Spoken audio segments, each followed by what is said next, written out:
got crumbs. I was cramming them.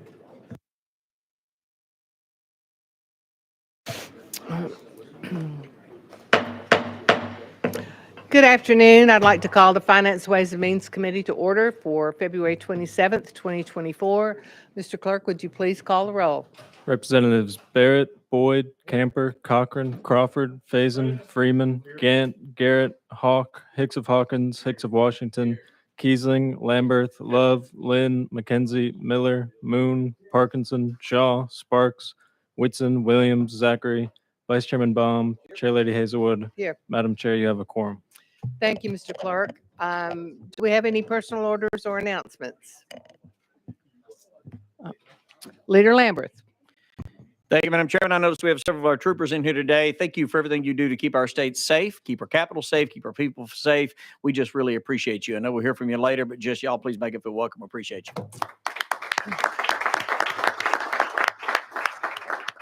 And we'll all just say a hearty amen to that. I'd like to recognize folks not from my district, but from my county, and you all will recognize the name, folks from McKee Foods. And Connie, if you would please stand up. These are the folks who make Little Debbie's possible. So,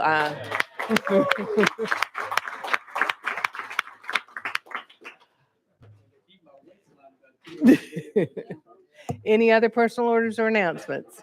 If not, we do have a regular calendar today. We will take care of the calendar first, and then we have budget hearings that will follow. So without further ado, we'll begin with item number 1 on our calendar, House Bill 2057. Chairman Carr.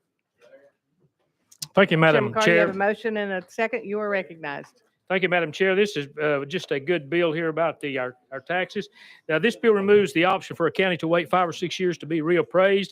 Under the current law, the counties do a reappraisal between 1 and 6 years. This will allow them to go up to between 1 to 4 years. The certified tax rate is the same. Sales rate is the same. The reappraisal or revenue are neutral, and that's all the bill does. Are there questions for the sponsor? Question has been called. Without objection, we are voting on House Bill 2057. All in favor, please signify by saying aye. Any opposed? The ayes have it. House Bill 2057 moves on to calendar and rules. Thank you, Chair, my lady, and committee. Next up, we have, I don't see Chairman Farmer.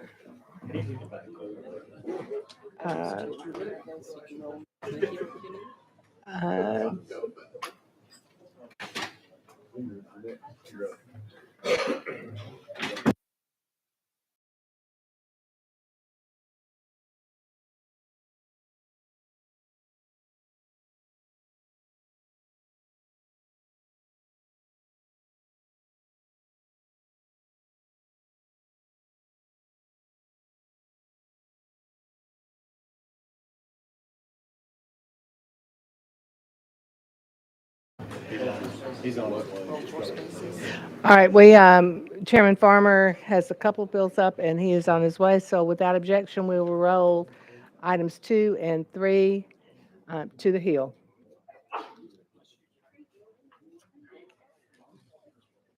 Next up, Leader Lamberth, are you, Chairman Grills, I'm sorry. We don't have him. We're missing the sponsor.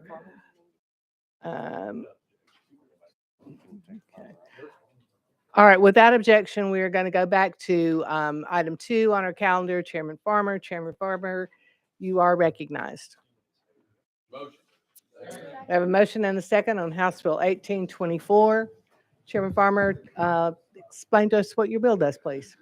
Thank you, Madam Chair's members. Sorry, I was in Population and Health Subcommittee there. Sorry, I was a bit tardy. Appreciate your patience.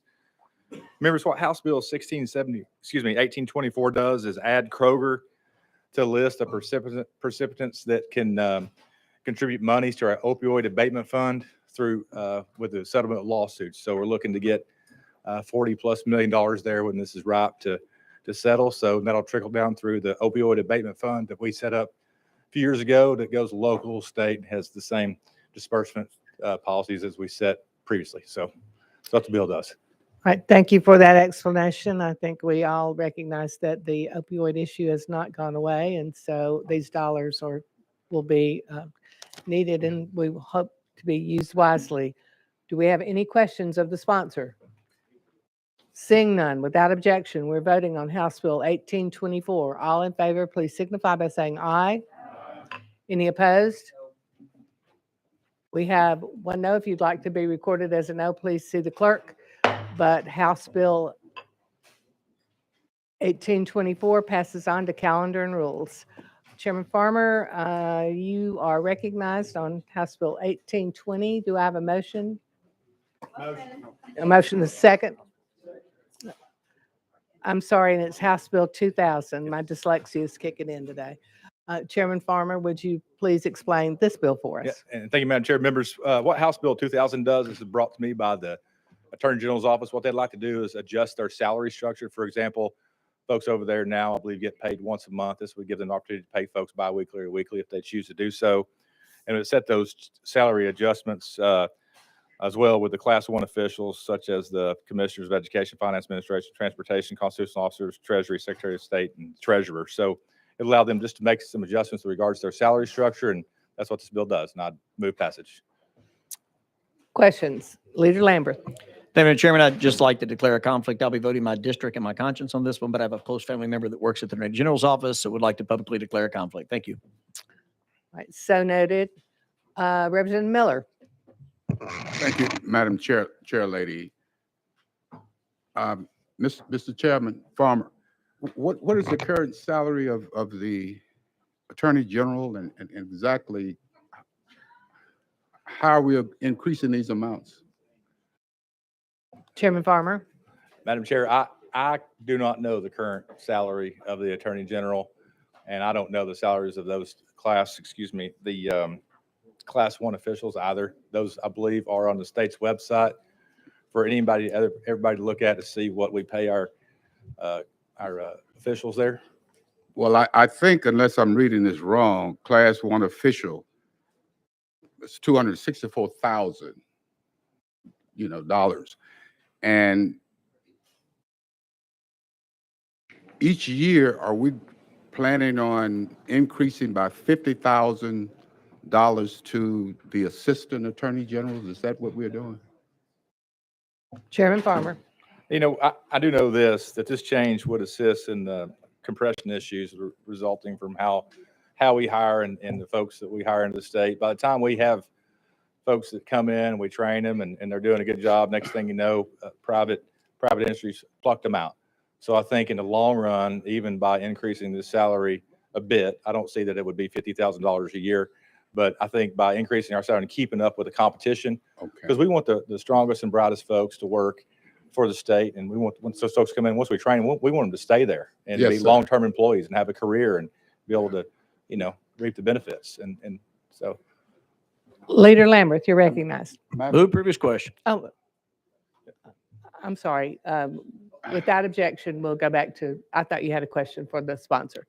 Representative Miller. Thank you. Mr. Chairman, you're an attorney, aren't you? As well as a state representative. Do you know what your salary is? Well, I'm just kidding around with it. Representative Miller, put it let's, out there. if you would be on the bill, please. Yeah. All right. Okay. I don't know Yeah, if I have one. We're talking salaries. Okay. Chairman Williams. I'm just messing. I sign the front of paychecks. So- Thank you, Chair Lady. Thank you, Chairman Farmer, for this bill. What this bill does is it's extremely difficult for the Attorney General's office to hire and retain attorneys in the state because of the current challenges in the market for attorneys across the state. What this allows him to do in the short term is to be able to pay attorneys a competitive salary until such time he's able to fill those empty positions. As this body knows, our Attorney General is front and center on many different cases across the United States, and this gives him the flexibility to do that without increasing his budget. So for that, I'll be supporting this bill. Thank you. And I will point out that during budget hearings, there was a lot of discussion on this issue when the Attorney General is in front of us. And one of the remedies that is being at least considered is potentially doing some satellite offices in other parts of the state where the cost of these attorneys would be less. So there are things that the Attorney General is looking into to help to minimize costs, but the issue remains the same. We have just like in many other fields, we have a labor shortage of really talented people, and this bill is aimed at keeping those people in state government. Leader Lamberth. Move previous question. Without objection, the previous question has been called. We are voting on House Bill 2000. All in favor, please signify by saying aye. Aye. Any opposed? The ayes have it. House Bill 2000 moves to calendar and rules. Thank you, Madam Chair, members. We are going to roll item 4 to the Hill. I'm sorry, just in the nick of time, Chairman Grills.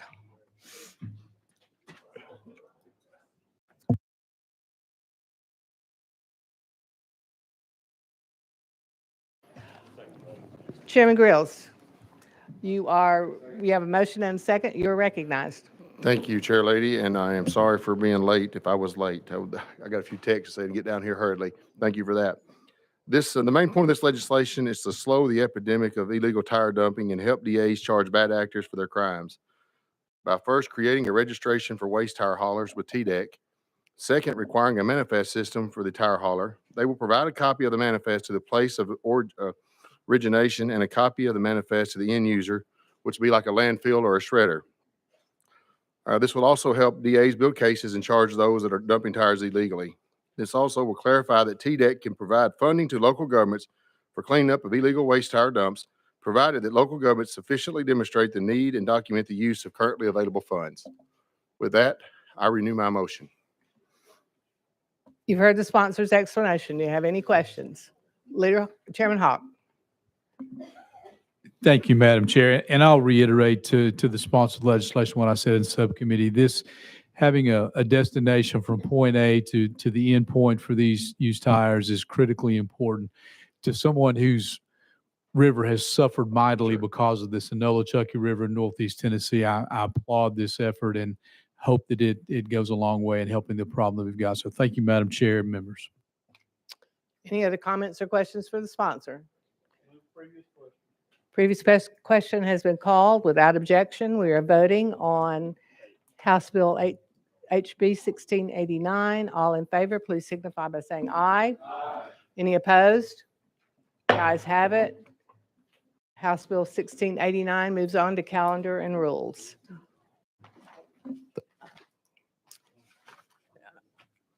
Chairman Hicks, you're recognized. Hicks of Hawkins. Madam Chair, item number 5, I'd like to request to roll this to the Hill. Without objection, item 5 is rolled to the Hill. In that regard, we're also going to take up out of order item 9 and ask Representative Vital if he would come to the podium, please.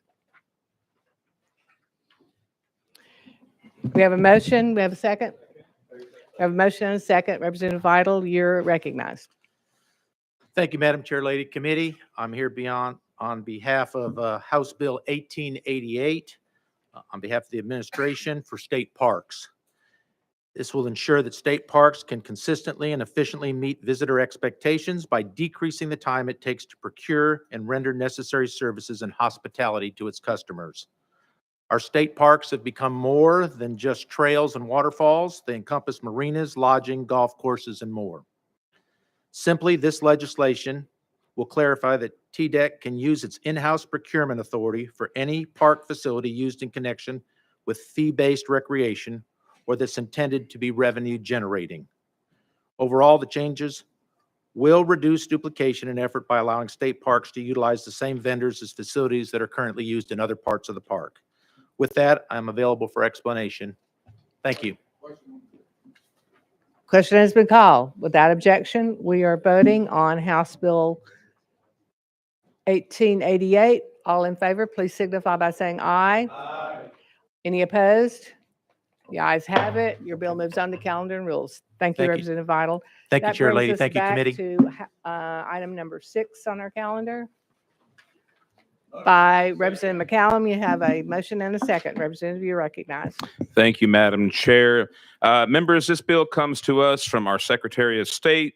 First thing it does is it extends for another year the filing fee for charities to $10, saving charities in this state $2 million for this next fiscal year. Second, it raises the triggering amount for an audit from $500,000 to $1 million. It's the first time since 2007 since we've moved this up. And lastly, it clarifies that professional solicitors are not exempt from late fees related to their annual reports. With that, I renew my motion and stand ready for questions. Question has been called. Without objection, we are voting on House Bill 1708. All in favor, please signify by saying aye. Any opposed? The ayes have it. House Bill 1708 moves on to calendar and rules. Now, we'll note Thank you, for the Chair Lady and record Committee. that there is a funding letter. I was asked by someone earlier how this made it out of Finance Sub. It's because the representative had funding for his bill. Item number 7, Representative Slater. You have a motion?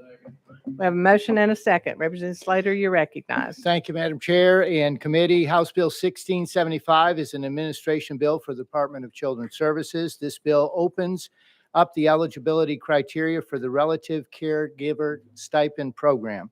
The program provides eligible relative caregivers with a monthly payment equal to 50% of the full foster care board rate. And with that, I stand ready for questions. And Representative McKenzie, I believe you have a question.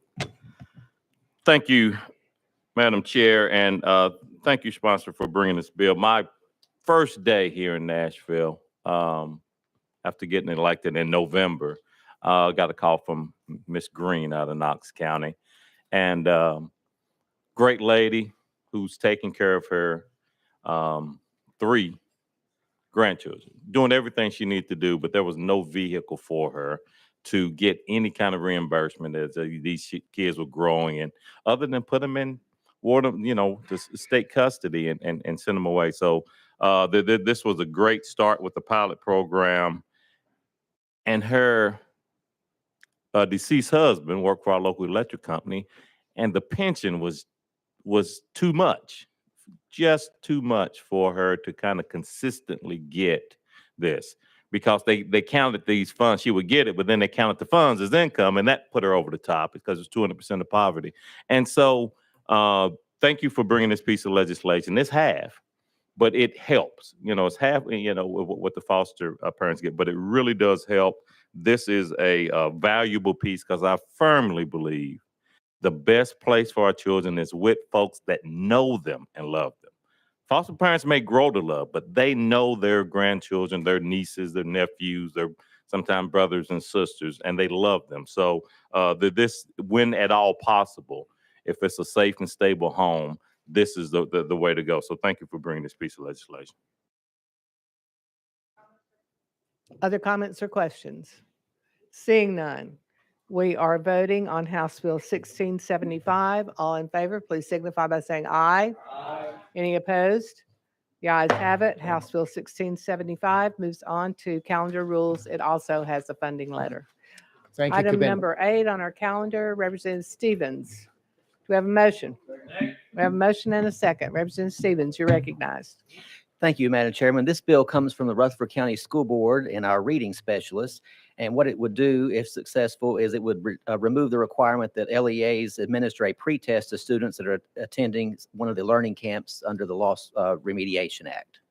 And it will save the state $600 if it passes. We need every penny we can get. Are there any questions for the sponsor? Representative McKenzie. Thank you, Madam Chair. And as we've talked about throughout this process, I just believe data is a good thing. And that's what we talked about when we first entered into this after special session on education and we started this process. I think that's a data point. I think as third graders go, there are good days and bad days. I've had 3 third graders, and there are good days and bad days. I just think if we're going to test, let's go ahead and test before the summer and then measure again after the summer. During the course of the year, there's all kinds of other things going on, and there's this big groundswell. We're going to take this TCAP test. We're going to do, and I agree that this test is maybe a month later or a month and a half later, but it's at the beginning at point 0 of this summer learning. Okay, so now we know where they are at 0. Now we're going to know what they are at 0 plus 90 days of a good, intense instruction. So you can use that data. So just to willy-nilly take it out because your 1 or 2 people said it's no value added with no empirical analytical data to support that, I think is not responsible to save, as you say, a few $1,000s when we're spending billions. This is what does it hurt? Nothing. What does it help? It helps us get a feel for where that student was at the beginning of the summer and where that student is at the end of the summer. So it sounds like an extra test, but it's not. It's not an extra test. It's a pre-test. Pre-tests are good. So again, to the sponsor, what is wrong with having a pre-test that you can measure where that student was at the beginning of this summer learning experience and a post-test to see where he or she got to from a achievement standpoint at the end of the summer? Representative Stevens?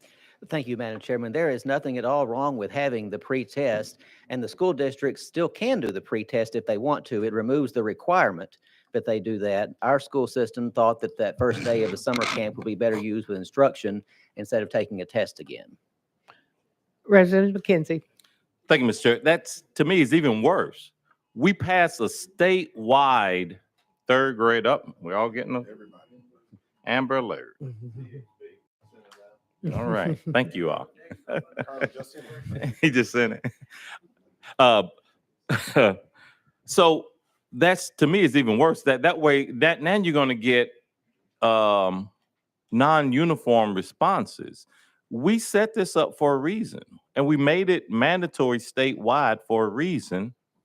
And we've only done 1 summer. It should be data that we can go from Memphis to Mountain City and see how our students are doing.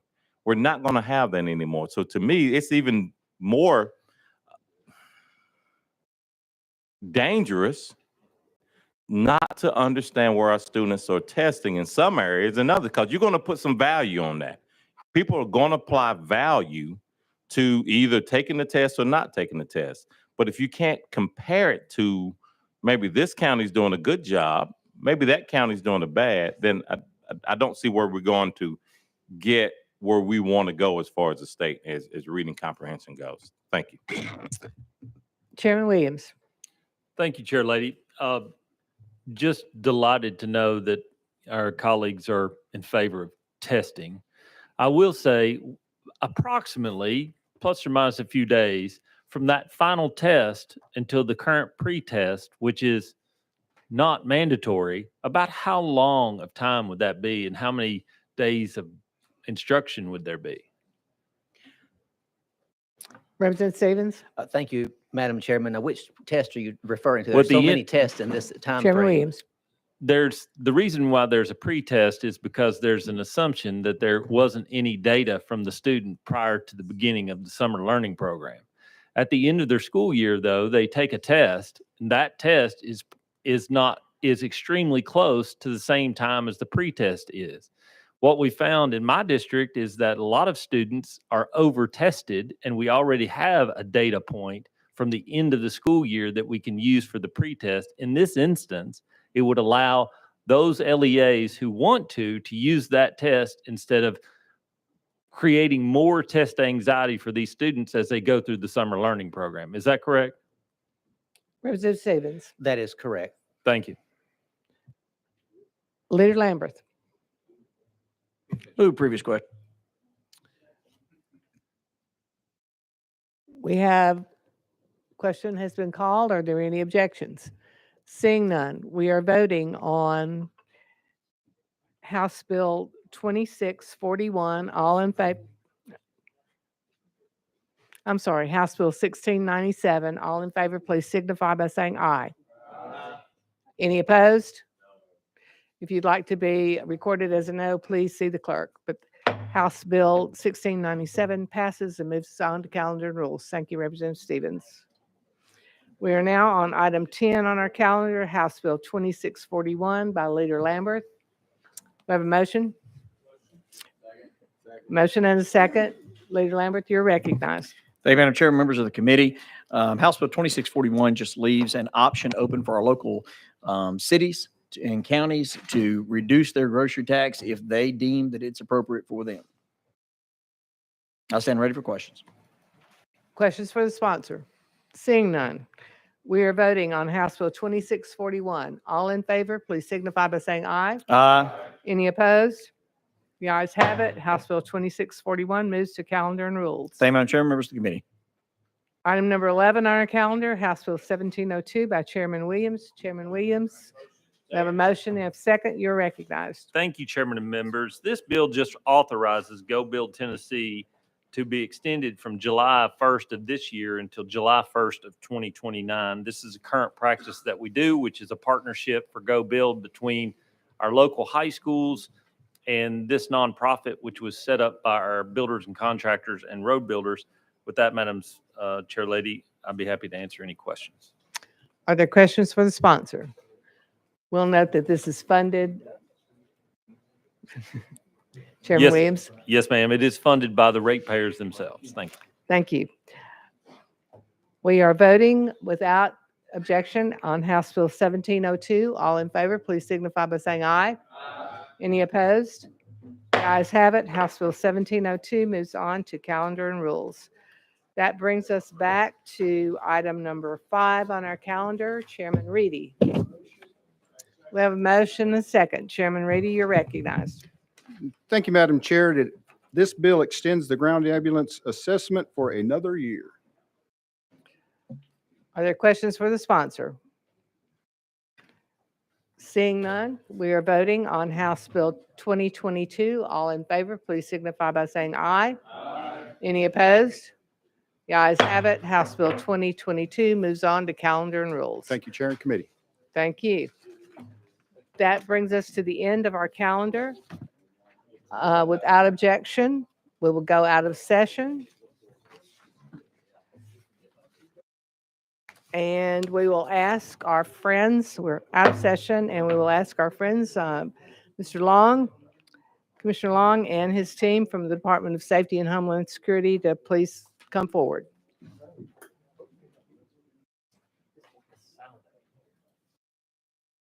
Be quiet.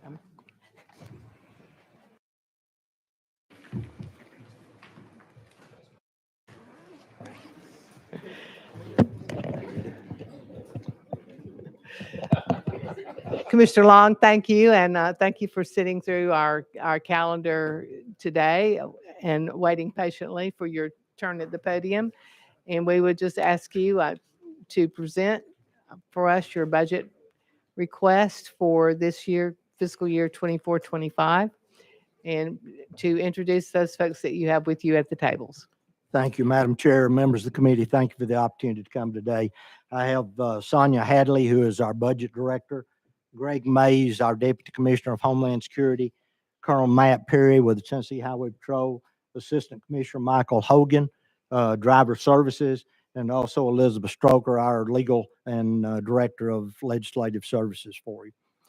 Madam Chair, members of the committee, our budget request today will be very brief. Try to give you an opportunity to ask any questions you might have. The main thing I'm glad to tell you about this budget compared to years past is it's a 95% reduction from what we asked a year ago. So this is a low budget for what we're asking. Our number one is our statutory salary step raises for the Tennessee Highway Patrol that you're well aware of in the amount of $2,518,900. Number two is a salary survey for those commissioned officers of the Highway Patrol that we do every year. That's $4,371,300. We're asking also an additional 60 positions for the Tennessee Highway Patrol. As you know, we've been trying to grow the force for the last several years. We're about to get to the level where we want to be. This 60 will help us get to that level. and that is 17,391,600. Also, you've heard me talk a lot lately in the past few years where we're trying to build out a radio system for interoperability with our local partners and local enforcement, all first responders across the state of Tennessee. We are now building that out and currently building it out across the state. There is an annual maintenance fee that comes with that for that, and that's $300,000 that we need for that maintenance fee. And then lastly, the houses of worship security grants in the amount of $750,000. I believe that's the amount that we had for last year to give out those grants. So our total request is $25,331,800. In a reduction, mainframe billing reduction, a total of $13,400. And as I said, our last year budget request and this year request is a 95% reduction in what we're asking for this year. Our calls for service with the Tennessee Highway Patrol has grown expeditiously every year. We're getting more and more requests from local agencies with our good partners who are needing assistance and for us to help them. And also our calls for service because of the number of people that are moving to our state and the number of visitors we have in the state of Tennessee. And that has increased, the largest that we've had, 36% this last year. And our last slide, is it on? We have a slide also that I had that showed the miles traveled by our traveling public Ford trooper. The main thing I wanted to show you on that is we're getting to where we needed to be because you've been gracious enough to give us trooper positions in the past. We're getting more troopers out on the highway, and the ratio between the number of troopers and the number of vehicle miles is reducing thanks to your allowing us to have those troopers, and that's a good thing for the citizens of Tennessee. And I'll be glad to answer any questions that anybody might have. Commissioner, thank you very much for your very succinct report. And I guess that I would just start off, that's a significant increase from 2022 to 2023 in terms of service calls. Is the trend on track to be that high in 24, or is it leveling off, or do you know yet? I don't think we see it leveling off because more people are coming to Tennessee. It's a great destination for vacation, for visitors. More people are moving into our state. I don't see that reducing or leveling in the next year. No, ma'am. Do you continue to see that kind of exponential growth, 36% growth? I don't think it'll be that high, but I'll let Colonel Perry also. Thank you, Madam Chair Lady. Colonel Matt Perry, Tennessee Highway Patrol. That was a shock to us as well for it to increase that much. A lot of things are factoring in. I think we're just doing more everywhere than we probably ever have been in terms of answering just, routine calls for service in smaller communities, areas that are having trouble hiring police officers and keeping police officers. We tend to be, answering more calls for service there. Certainly our goal of owning the interstate systems in Tennessee, we think troopers should. We don't own them all yet, but we are working more of those kind of calls for service. I don't see it dropping, but I don't see this kind of increase next year, but thank you. All right, thank you. Chairman Whitson, you're recognized. Thank you, Chair Lady. And again, good afternoon, Commissioner and team. It's always good to see you. And Commissioner, I've just have appreciated our friendship over the years back when you were our sheriff, and your distinguished service in law enforcement in this has just been incredibly great for our state and our communities. And your team, I just want to tell you, as chairman of the Transportation Subcommittee, we could not operate without the advice and the support of your team and what they provide to us when we have tough questions and issues we have to deal with. I just want to tell you, you're well served by a great team. Thank you. My question has to deal with troopers. Since FY21, we have authorized 264 new positions within the Highway Patrol. The FY24-25 proposed budget included $17 million to establish 60 new positions that you mentioned. As of February 20th, Edison reports a total of 96 vacant trooper positions within the department. and a further 35 vacant positions for lieutenant, sergeant, and captain positions. The three questions I have: how many of the vacant trooper positions in the department do you expect to fill within the fiscal year with current trainees? I will start and let Colonel Perry, because I know he has the figures. I'm glad to tell you, we started a cadet class Sunday, and it's the largest cadet class, I think, that's ever been held in the state of Tennessee. And we will actually be overstaffed, I think. We didn't hear that. Okay. We don't expect them all to stay through the whole class either. Colonel Matt Perry, Tennessee Highway Patrol. Thank you, Chairman Whitson, for the question. Very excited about, right now, I think technically we have about 46 vacancies. I was talking to our HR director about that today. We started a class with 111 on Sunday. We've got another 30-ish that have 4 or 5 weeks left of cadet school. Like Commissioner said, we don't expect all 111 to graduate. If they do, we will be very close to full. We'll still have some vacancies. We haven't done all of our promoting into some of our positions. We wanted to focus on getting troopers hired and getting troopers on the road with everything you've given us over the last couple of legislative sessions. So that's our primary focus. We're promoting, doing some of those positions as they come up, but we haven't made that a priority. But we are is fully staffed that I'm aware of in my career as a trooper. I mean, when I got this job, I'll say it hopefully quickly. When I became colonel 3 years ago, we had 936 roughly positions. Today, we have 1,179 trooper positions, and I think, we're real close to being full. At the time I took over in the middle of the pandemic, we were sitting on 200. So we had 900 positions, but we only had 700 and change troopers. So we've come a long ways in a short time with your support. We've changed completely the way we hire. We don't hire once a year now. We hire every quarter, and it's been very effective for us. Chairman Whitson. Thank you, Colonel Perry. The other question I have are those 60 new positions. Will any of those be allocated for supervisor or support staff positions? If so, how many? Roughly 10.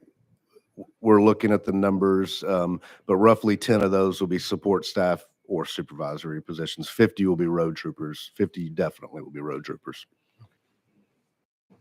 Chairman Whitson. And my last question, regarding the current number of state troopers, which I'm glad to see we have much more as somebody who drives the highways, and I would like to see 2,000 troopers out there actually. But regarding the current number of state troopers, how does Tennessee compare to the surrounding states and the number of troopers we have actually on the road? Would you, if you have that information? Yes, sir, Chairman Woodson. Colonel Matt Perry again. I don't have the exact numbers, but I've looked at it so much I can speak a little bit to it. We don't look at it based on, every state surrounding us is different in terms of their population. So we look at troopers per population. So 1 trooper per 1,000 people, 2,000. When this process started, we asked really to get to 1,300 troopers was that original number we were trying to get to. Tennessee was sitting on 1 trooper for every, I think, 8,000 people. We were the lowest, one of the lowest of the states that touch us, and that's kind of the number. It's a survey number. We use the states that touch us. And so we have now gotten that to 1 trooper for right around 6,000 people, which is a vast improvement, but there's still, I think, 4 states ahead of us. And we believe, we need just a few more to get us to where, and we're doing so many more things. I mean, you see the calls for service. We didn't know those numbers when we made our original asks. We've also done 70,000 school checks. That is something that we didn't figure in when we were asking for positions. So we've got, we're a police department that is in every county in the state of Tennessee. That's our, role in school safety is we can go in schools, not in the building itself, but in parking lots, be seen, do our part to stop something bad from happening. Chairman Whitson. Thank you, Colonel Perry. Thank you, Commissioner and staff, for your input. Leader Camper. Thank you, Madam Chair. Thank you, Commissioner. Always good to see you. Everybody for being here, Colonel. Appreciate you coming down to Shelby County. We've seen you down there with the move over law and other things, so we appreciate your presence and letting the constituents there know how much you care about what's going on in Shelby County. So in the 2023-2024 budget, there was an appropriation on a recurring basis of approximately $600,000 to establish this incentive program for troopers, and particularly around Shelby County. Yes. And so I'm wondering, has this incentive program been successful in Shelby County? We get calls all the time. What's going on? We got troopers, down. They're glad to see you, but we get the calls like, why are so many troopers here? So can you talk to that?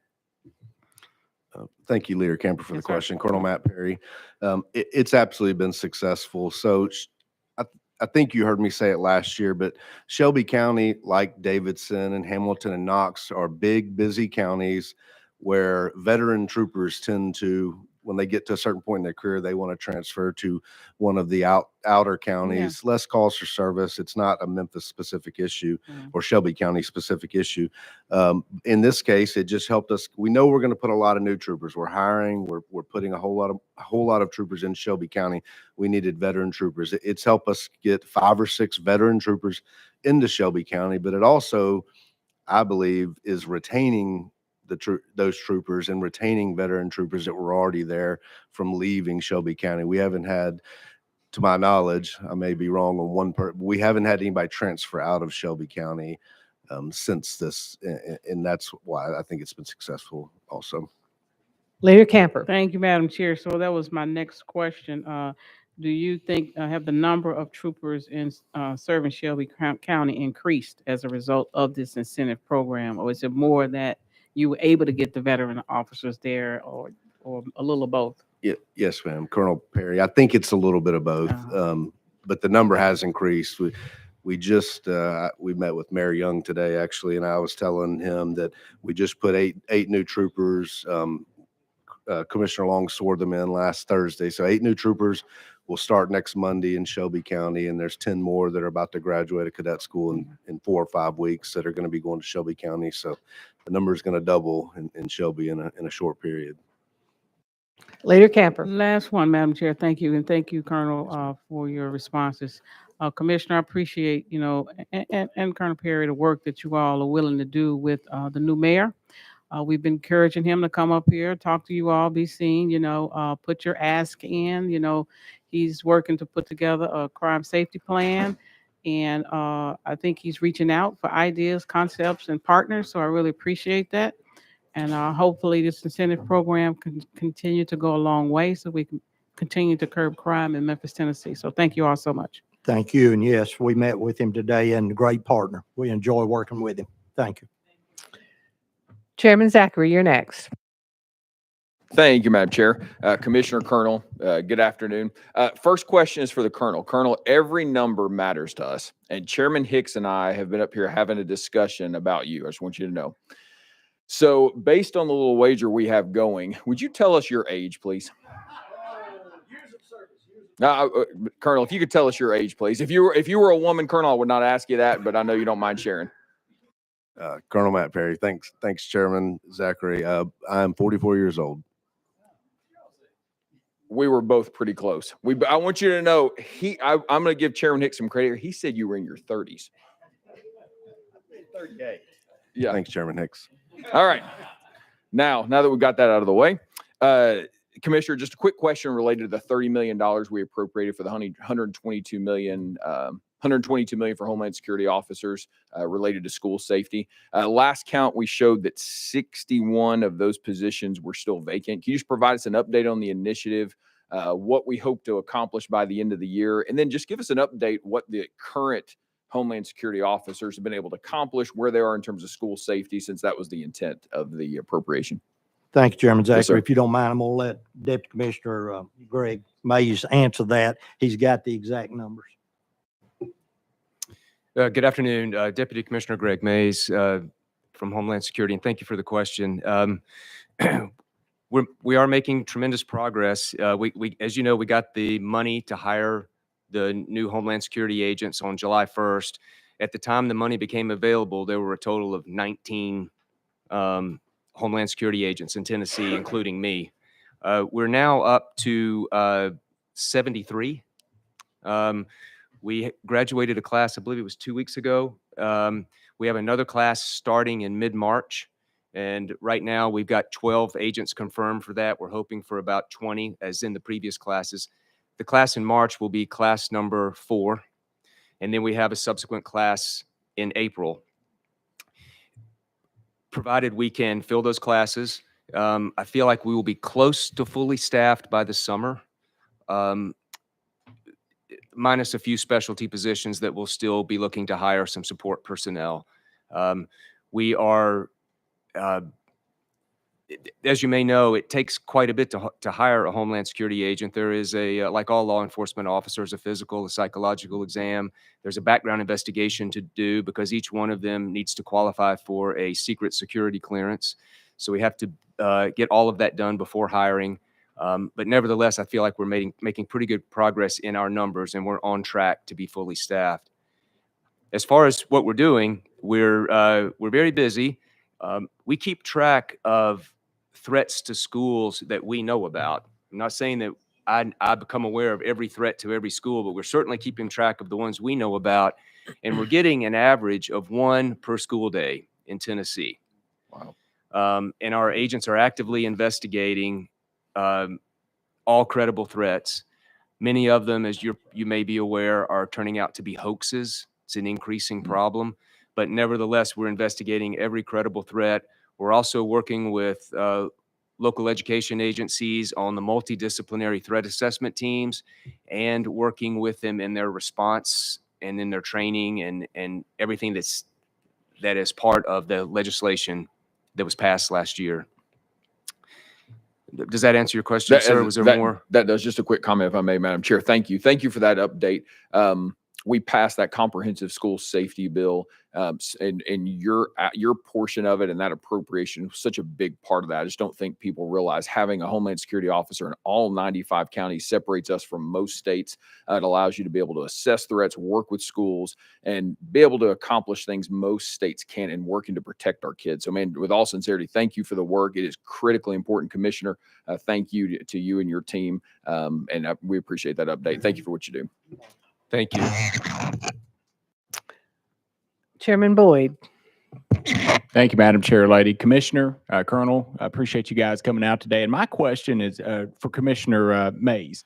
And, a couple of years ago, we got very proactive in this General Assembly to sort of further criminalize attacks on critical infrastructure and require that all the utilities, both public and investor-owned, that they had cybersecurity plans. And I know that a lot of the smaller utilities struggled with that and they needed some help. And we felt like Homeland Security might be a resource for them. And I know at that time y'all weren't staffed up, but we've had some conversations once we realized that the governor was going to bring on, 122 agents statewide. Can you speak to that? And are they going to be trained in that? Can you just tell us a little bit about the critical infrastructure cybersecurity portion? Thank you. Thank you, sir. It's nice to see you again. I appreciate the question. Critical infrastructure is a big part of what the Homeland Security agents are doing across the state. And if I could, let me talk for a minute about the cyber aspect and then just the critical infrastructure in general. And I'm going to do it in the reverse order. The critical infrastructure in general, one of the big challenges we had when I first got here was we didn't know what we had. We were in effect kind of blind as to what's out there and what is critical. And we were going through a pandemic, which exacerbated the lack of knowledge that we had. So the director of TEMA and I worked together to build a catalog database of what's critical in Tennessee. And it wasn't something that I sat down at my desk and did in Nashville. We went to each and every county, to the sheriff, to the emergency management director, and we asked them what's critical in your county, in your area. And we got buy-in from all 95 counties. They began to populate this database, and we're able to use that to inform decision makers like the governor and the commissioner, who's the governor's Homeland Security advisor, about what's critical in a particular area of the state, during a situation, whether it's an earthquake, a tornado, or a bomb threat, something like that. So part of what the Homeland Security agents are doing is getting their arms around what's in their area, and that's a big lift. Then once they know what's there, it's then working with each critical infrastructure node across all 16 sectors to help with their security. Now, keep in mind, 80% of all critical infrastructure in the nation is privately owned. So in a way, you have to knock on the door at AT&T and offer to help and hope they'll let you. What is public infrastructure, we have more leeway to go in and actively help. And so for the utilities, the water utilities, I think you were talking about, cybersecurity is critically important. You may have seen the FBI Director Wray's testimony in front of Congress about a month ago, where he said that the Chinese have already conducted cyber attacks against the nation's critical infrastructure, and they were lying in wait, or they had infiltrated. And it was really a call to cyber vigilance. And so in our cybersecurity group in Homeland Security, we're expanding that. And the other key component, you may be aware that Tennessee has a cybersecurity council now. The federal government had issued a cybersecurity grant. I think it's like $4 billion, and I don't remember exactly how much Tennessee is getting, but we work with the Cybersecurity Council, who is using some of that grant money to go to the utilities and help them with the cybersecurity plan, because that's always been part of the problem. A big part of the problem is, in order to have cybersecurity, say for a utility, you need to map your architecture. You need to know what's there and where your vulnerabilities are. And it's a technical, highly technical process to go through. And so we had to get help. And so the grant money is helping with that. And then the cybersecurity, or the Homeland Security agents in each county, are assisting in that effort. Along those lines, Commissioner Mays, we, the agents that were hired, they were, a lot of their work, as you've mentioned, is in the school safety initiative, performing school safety checks. About how many schools have been covered by that, or what percentage of schools in the state have been covered by that? And is that done on a rotating basis, or, just how is that accomplished? Thank you for the question, ma'am. Let me, if I can, maybe drill down a little bit. So we Homeland Security agents in the counties work in the school security space in a couple of different ways. I think you're referring to the physical assessments of schools. Are the doors locked? Do they have lights? Those kind of things. The actual physical assessments of the schools. Every school, all 1,860-ish of them, do an assessment every year, a self-assessment.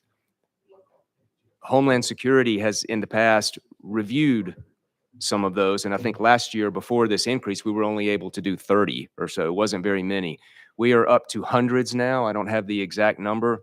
Our goal is to review all of them every year. So we're well on our way to doing that. We're not able to look at every single one, but every single school is being assessed. Now, the other major part of the Homeland agent's role is in the multidisciplinary threat assessment and in getting to the threats before they get to the schools. This committee I quote this study quite a bit, and the commissioner's probably tired of hearing it, but there was a study released recently by the National Threat Assessment Center called the Averted School Attack Study, and it looked at 67 different attacks on schools that were averted. They were stopped before they happened. And in order to make the study, it had to be a well-developed plot that was well on the way to an attack. In 94% of the cases, it was because the prospective shooter told someone they were going to do it. And in the other 6%, it was because the prospective shooter was behaving so oddly that someone reported it. So what we can learn from that in all of those cases is that if we have our ears tuned in and we're listening, and then we intervene, we can stop at least some of these school attacks. And that is a big part of what the Homeland Security agents are doing all over the state. I said in another hearing recently that one of the most difficult things for me to articulate is our successes, because when we intervene and a trigger is not pulled or a bomb doesn't go off and someone is not hurt, it's hard to articulate that success. But we are keeping track of those. They're also difficult to talk about because everyone involves a real person, and they're ongoing cases. But we are having success around the state, and I do think we're making a difference. And I hope that answered your question, ma'am. In some regards, but I would really back to the assessments of the schools. You said every school does a self-assessment, and then you all are reviewing those. Are you reviewing the assessment paperwork, or are you actually physically reviewing at the on site? Greg Mays again. We are actually physically reviewing on site. If we review it, we go to the school. We would never just rubber stamp it. All right, and then my last question, I know there are a number of others, and I apologize, but Chairman's prerogative, I'll just ask mine now. Last year, I believe there was $15 million in non-recurring funding that was given to Homeland Security. I think it was cars, equipment, that sort of thing. Can you tell us how much of that has been expended?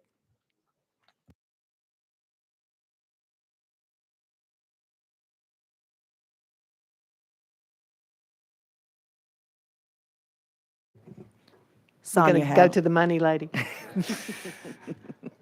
Sonia Hadley, Budget Director for Department of Safety. There was one time of $15 million that we were going to use for building out a case system when that money was allocated, but we have found another software system that we're using. So we're only using a small portion of that, and we won't be using the remaining funds of that $15 million of non-recurring. Thank you. We're happy to have it back. Next on my list, Leader Cochran.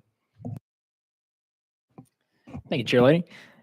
Commissioner Kerner, we appreciate you being with us this afternoon. So we budgeted $140 million in recurring funding for the SRO grant program.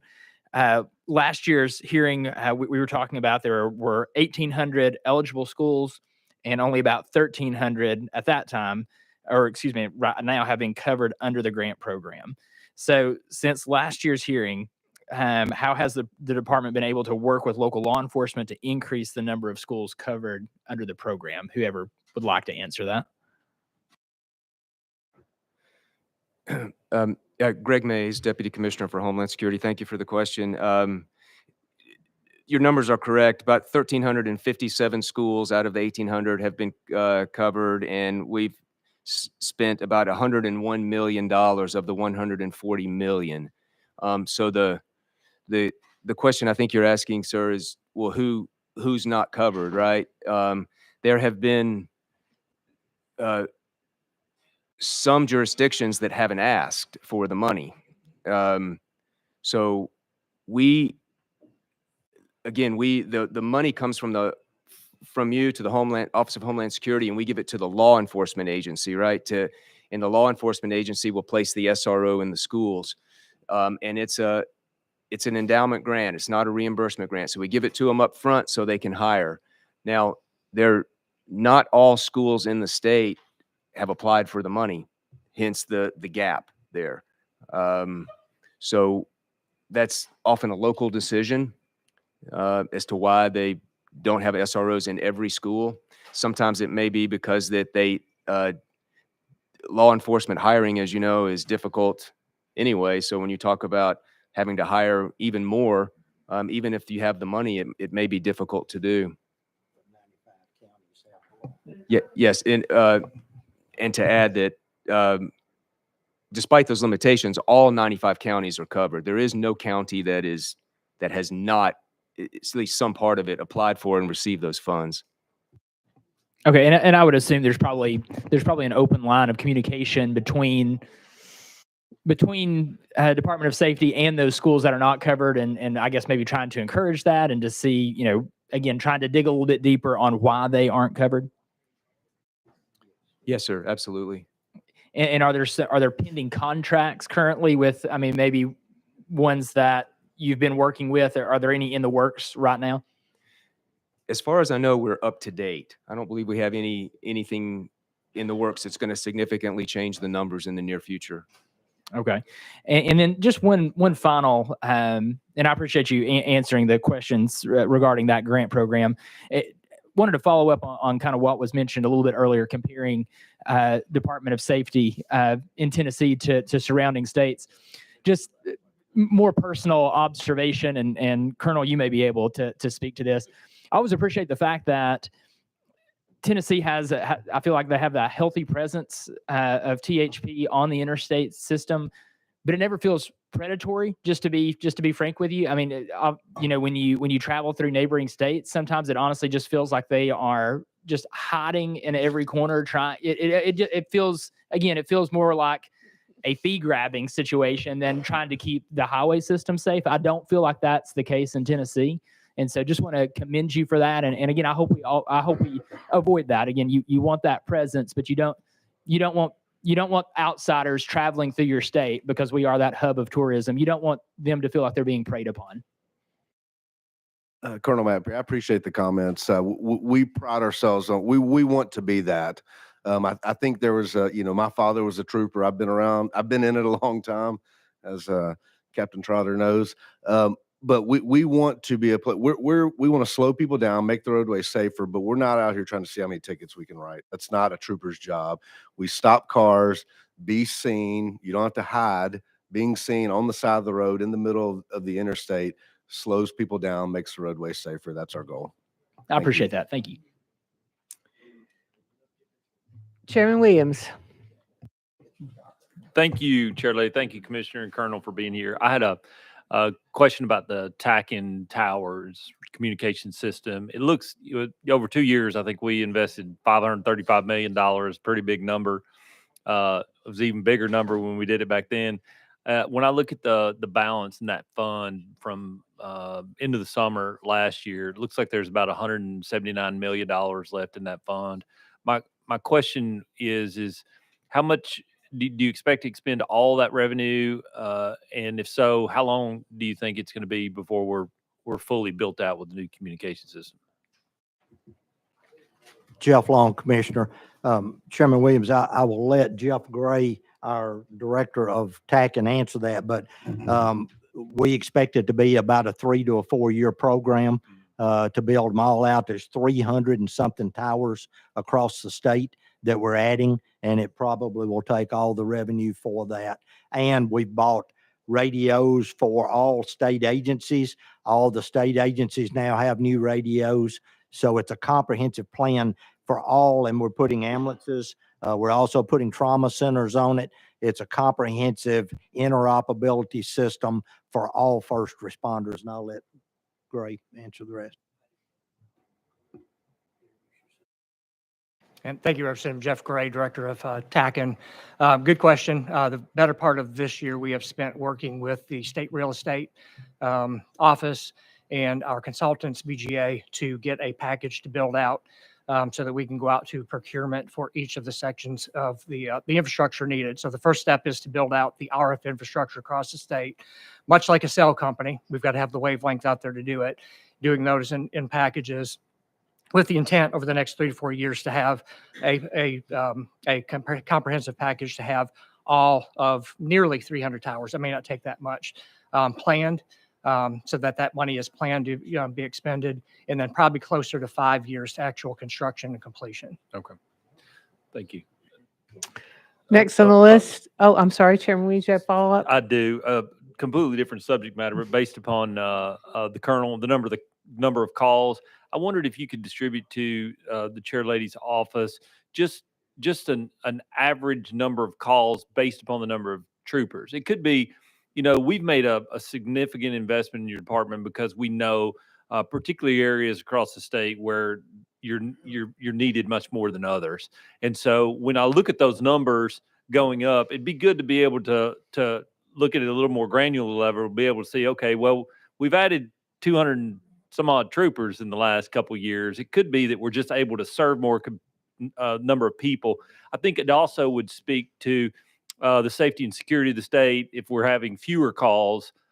Even though we're having more calls, we have fewer per trooper, I guess would say. It kind of makes it look like that we might have a safety and security problem when in fact we're just actually in our communities more. And so I wondered if you could provide us that detail, because when we look at that detail, obviously we're making sizable investments. It'd be really good to know, if the number of calls per trooper is similar over that striated period of time. If we could do that, it'd be good.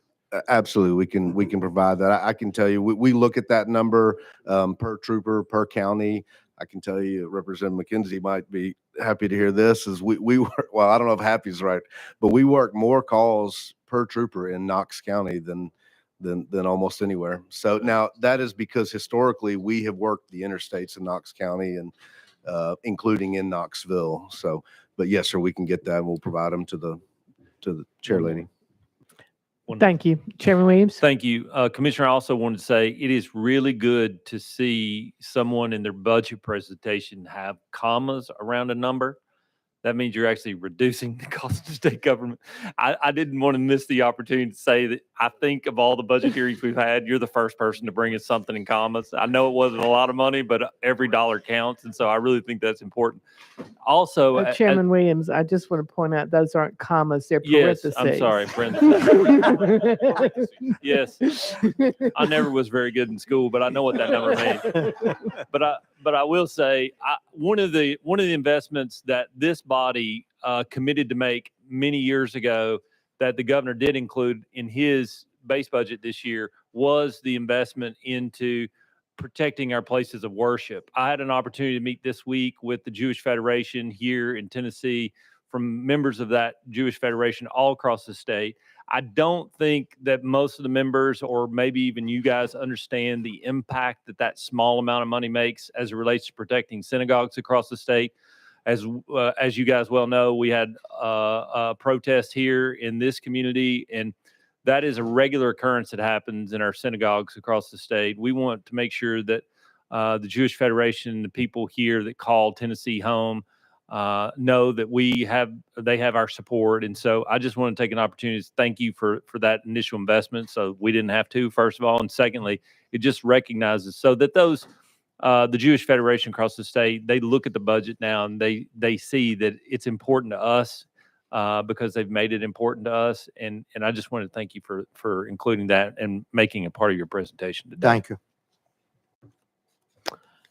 Representative Hicks of Washington. Thank you, Madam Chair Lady. Commas in math, there's hope for me in finance. I swear there are. There's hope. I want to thank you, Commissioner, for being here, and Colonel Perry, especially to you. Thank you for being predatory in the Safer 26 and 24 initiative in Northeast Tennessee on Highway 26 or Interstate 26. Yeah. It was announced yesterday that because of the local law enforcement and your all's efforts, that accidents actually dropped over the last 30 days, 40% because of your efforts. So thank you so very much for that. It's well needed on that interstate. So thank you. This has to do with security grants. So last year, the department received about $500,000 in non-recurring funding for infrastructure security grants. Also in the budget was $750,000 for nonprofit security grants. The proposed budget for 2024-25 includes $750,000 in non-recurring funding, especially specified for security grants for houses of worship. How much, the question is, how much of the previous funding has gone to the houses of worship for security grants, and what is the average grant award? Greg Mays, Deputy Commissioner for Homeland Security. Thank you for the question. So the Houses of Worship grants, we had 36 applications this year.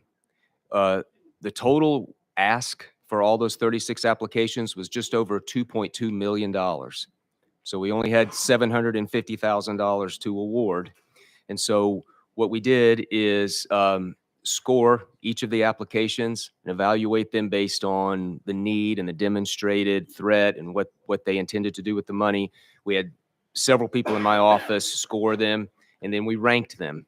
And then we looked at how we could best get that money, as much money out the door. For different entities ask for different amounts. So how could we best do that? And we came up with this where we awarded 19 different houses of worship, and they averaged, because we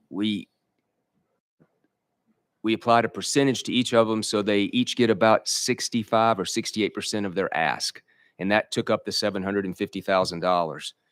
Now, this is a reimbursement grant. So what happens is if a synagogue or a church, they need to hire an off-duty police officer or a security agency to provide security for, high holy services or for, a church service, they do so and then apply to us for reimbursement. I do not have the numbers for you today, sir, on the burn rate through the money. I don't know exactly where we are today on how much of that $750,000 has been expended, but we're doing invoices at least every month for all 19 of the awardees. Chairman Hicks. Thank you, Madam Chair Lady. So you may have answered this, but what requirements has the department established for receiving a grant, and what types of security measures have been funded through this grant? Greg Mays, and thank you, Chairman Hicks, again for the question. So this grant's very specific. It's very narrowly tailored. It is only for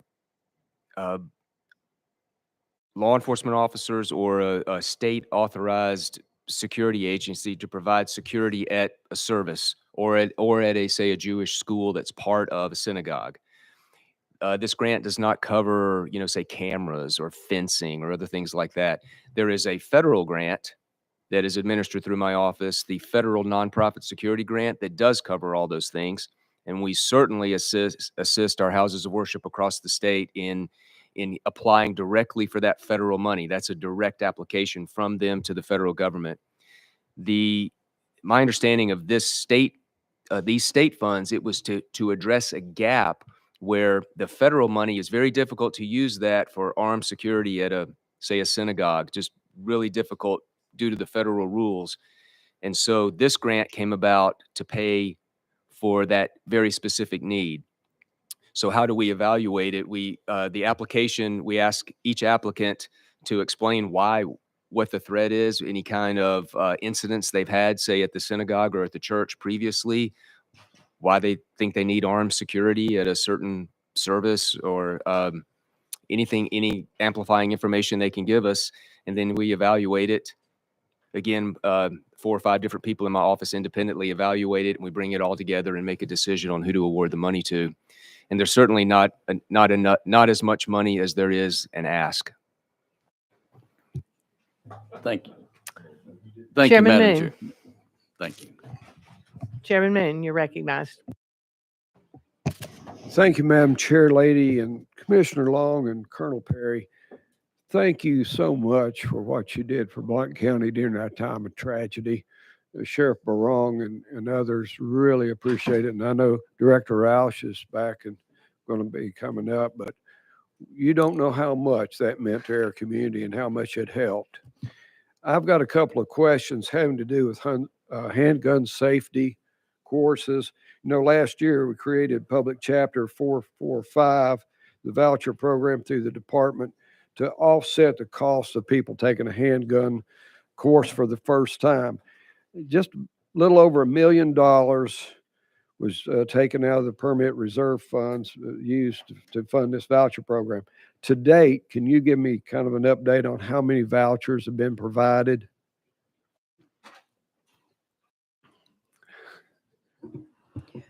Elizabeth Stroker, Legislative Director for the Department of Safety. I'm trying to pull up the exact number here.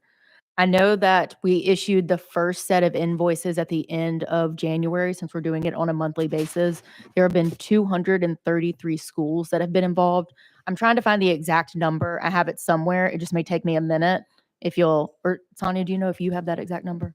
Let me find it, and if I can't find it, I'll send it directly to you. Okay, Madam Chair Lady, one follow-up on that. What is the department doing to promote and advertise this availability for people to take these safety courses and being reimbursed? Elizabeth Stroker, I have a number for you on the previous part. So there have been 277 vouchers so far applied for, with a total of 25 schools, and the total payout is $8,310 for the first month. No. Just for January, yes, sir. And your second question on how we're doing advertising, we have it on our website prominently for anyone who maybe wants to partake in this. All of the handgun schools were alerted to it as well. They know that it is an option, since it's only for the schools that we certify. So it is out there. The schools are aware and they're applying. It does require you have to become a vendor through Edison. So there's some that it may take a little while for them to get used to it, but we do have schools that are using it. And I know this wasn't asked, but it's been asked before. They are pretty spread out equally throughout the state. They're not all just centrally located in a city. So there are options statewide. Thank you, Madam Chair Lady.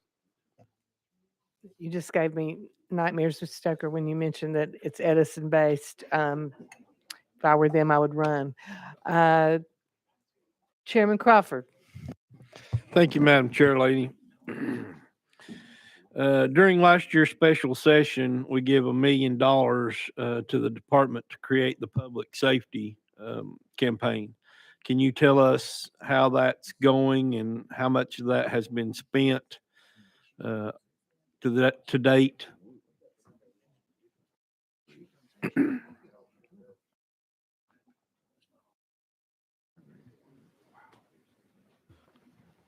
Chairman Crawford, Colonel Matt Perry. I'll speak to specifically the locks, the gun lock program. We've issued somewhere just over 11,000 locks. We've also distributed them to every THP district headquarters, there's 8 of those across the state. We've distributed them to all the driver service centers as well. We've ordered another 25,000, which we intend on giving 100 each to every sheriff's department and every clerk's office. So there'll be locks in all 95 counties that anybody can access. And then I know Director Mosser is going to talk about how we're going to advertise that so people can know where to go and how to get them. Okay.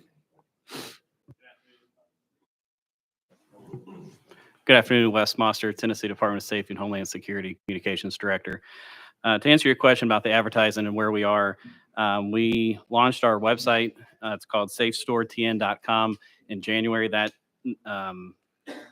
website lets you know where the gun locks are available, where the public can take advantage of that.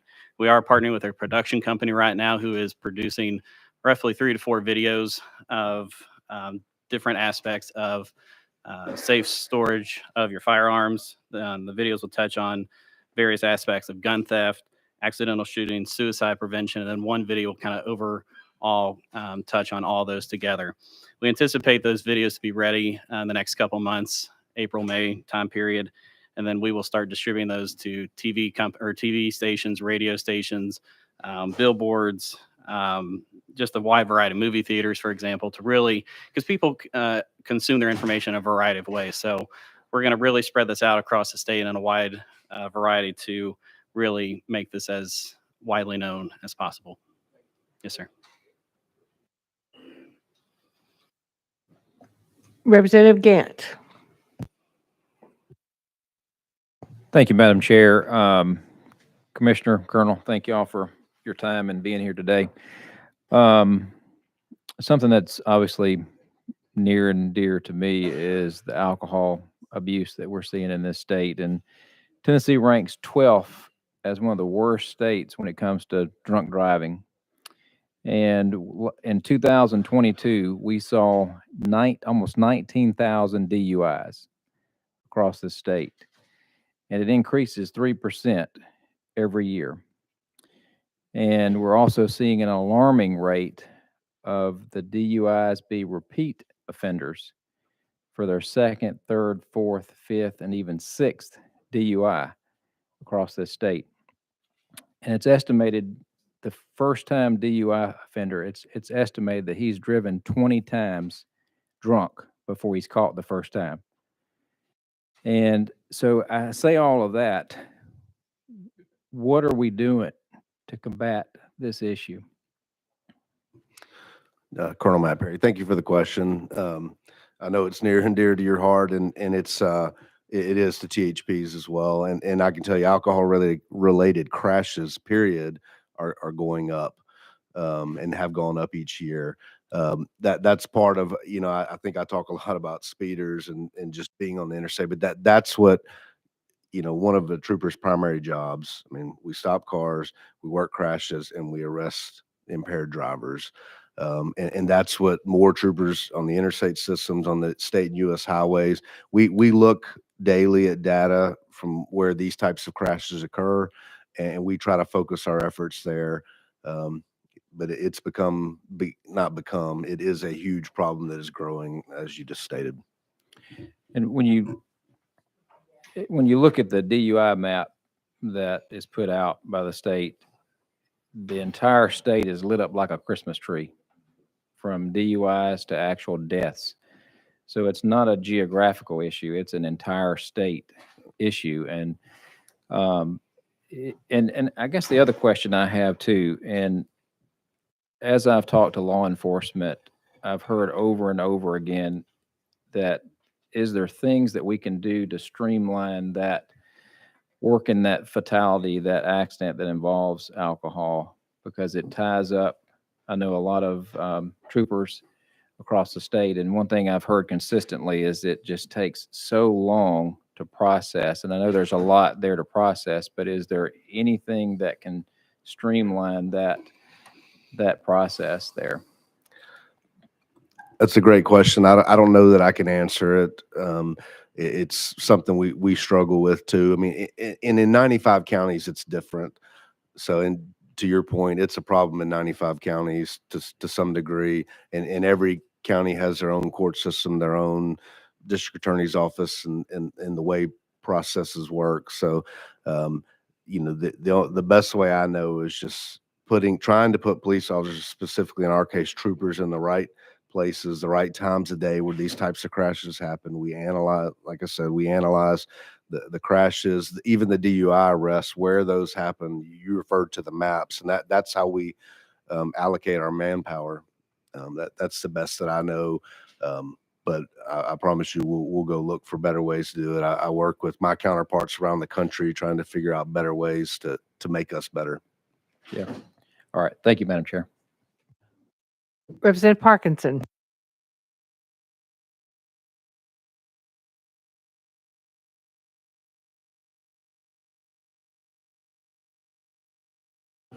Thank you, Commissioner Long and Hogan and Colonel Perry. Before I lose train of thought, I want to give a shout out to Brian Carmouche. I always remember when I was first elected driving into Nashville, and it was pouring down rain, and I seen a guy on the side of the road changing a flat tire for a senior citizen. It was Trooper Carmouche. So you tell him I bragged on him, as well as William Bennett. Always friendly. I asked him how representatives treat him. He said everybody's nice. He said there was one guy, but he's no longer here. But I wanted to ask you, as you know, illegal street racing has been plaguing Nashville, Memphis, other areas, Murfreesboro, I-24. Jake Barnhart, folks aren't aware of him. He was the Army veteran, young man that was killed, left a child behind, parents, girlfriend, and you took the time out to meet with me and others, and Representative Jason Powell. How is that coming along, and do you need any more tools to try to combat this? Colonel Perry, Tennessee Highway Patrol. Thank you, Representative Sparks. It's come along well. It's part of our increase is troopers, certainly in our metropolitan areas and surrounding, like Rutherford County.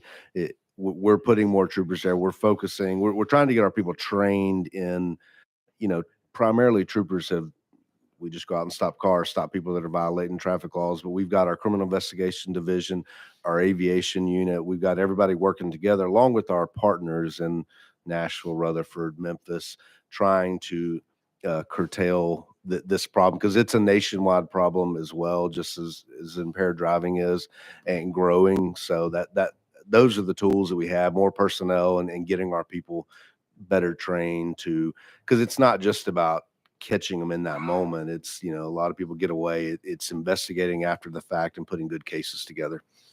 Are y'all doing many PSAs about this and alarming these kids? Because there was a story in WGNS radio reported a young 25-year-old, I think he's facing $100,000 fine or something. I mean, the severity of this, these young guys, I guess they're just, a lot of us were knuckleheads when we were young, done a lot of dumb things, I wouldn't want to lose my car, nothing like that. But are y'all putting public service announcements out there?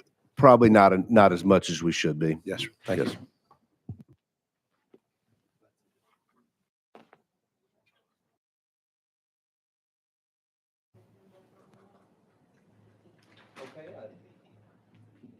Okay, I think we are at the end of our questions, so we thank you all for being here and for your presentation and answering our questions.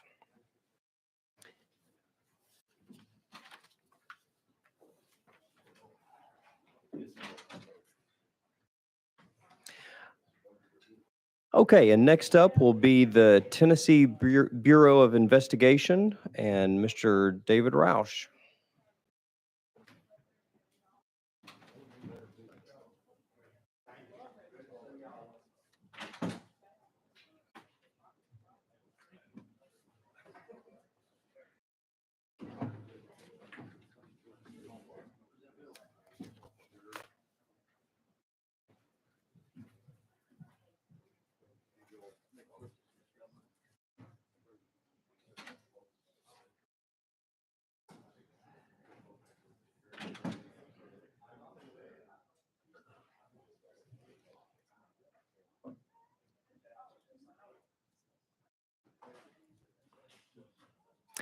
And Director Roush, feel free to start when you're ready.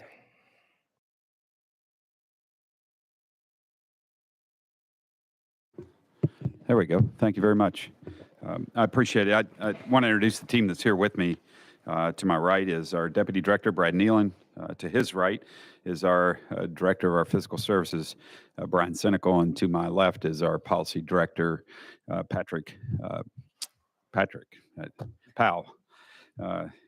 Yeah, he's new. Yeah, new to all of us, right? Yeah. So, I'll run through our request that is quite short. So we have two increases that we are requesting, and one is our case file system for a total of $630,000 recurring, and then the other is for 5 CJIS support specialists, which we identified as a result of the executive order from the governor, Executive Order 100, as we looked at processing firearms requests and backgrounds. And so we had 5 positions we identified that we needed in order to meet the other requirements of the EO, and that is $465,500 in terms of funding. So our total cost increase request is $1,095,500.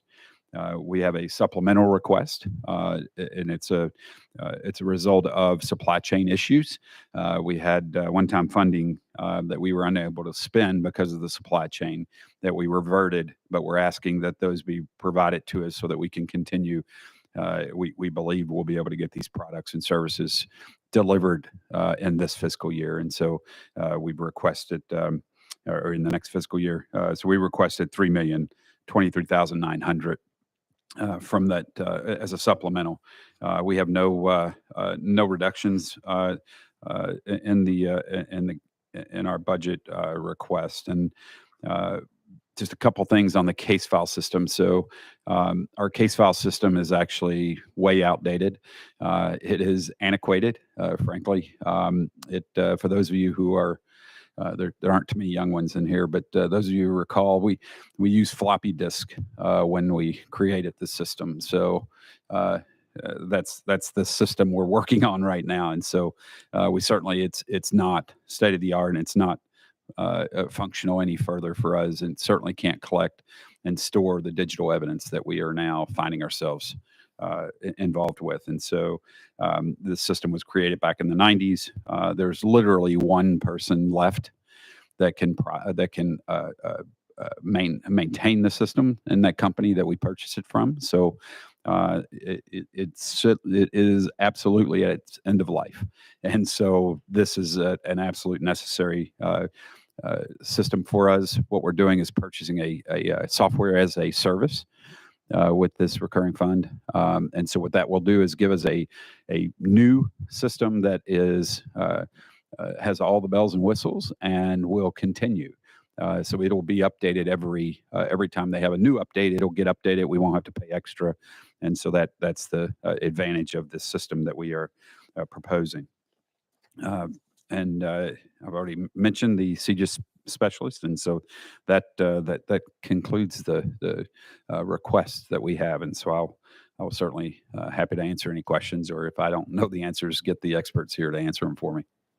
Okay, thank you, Director. And maybe I'll start out with a general question, maybe a question about AI and how that is affecting exploitation of the elderly and maybe also crimes against children.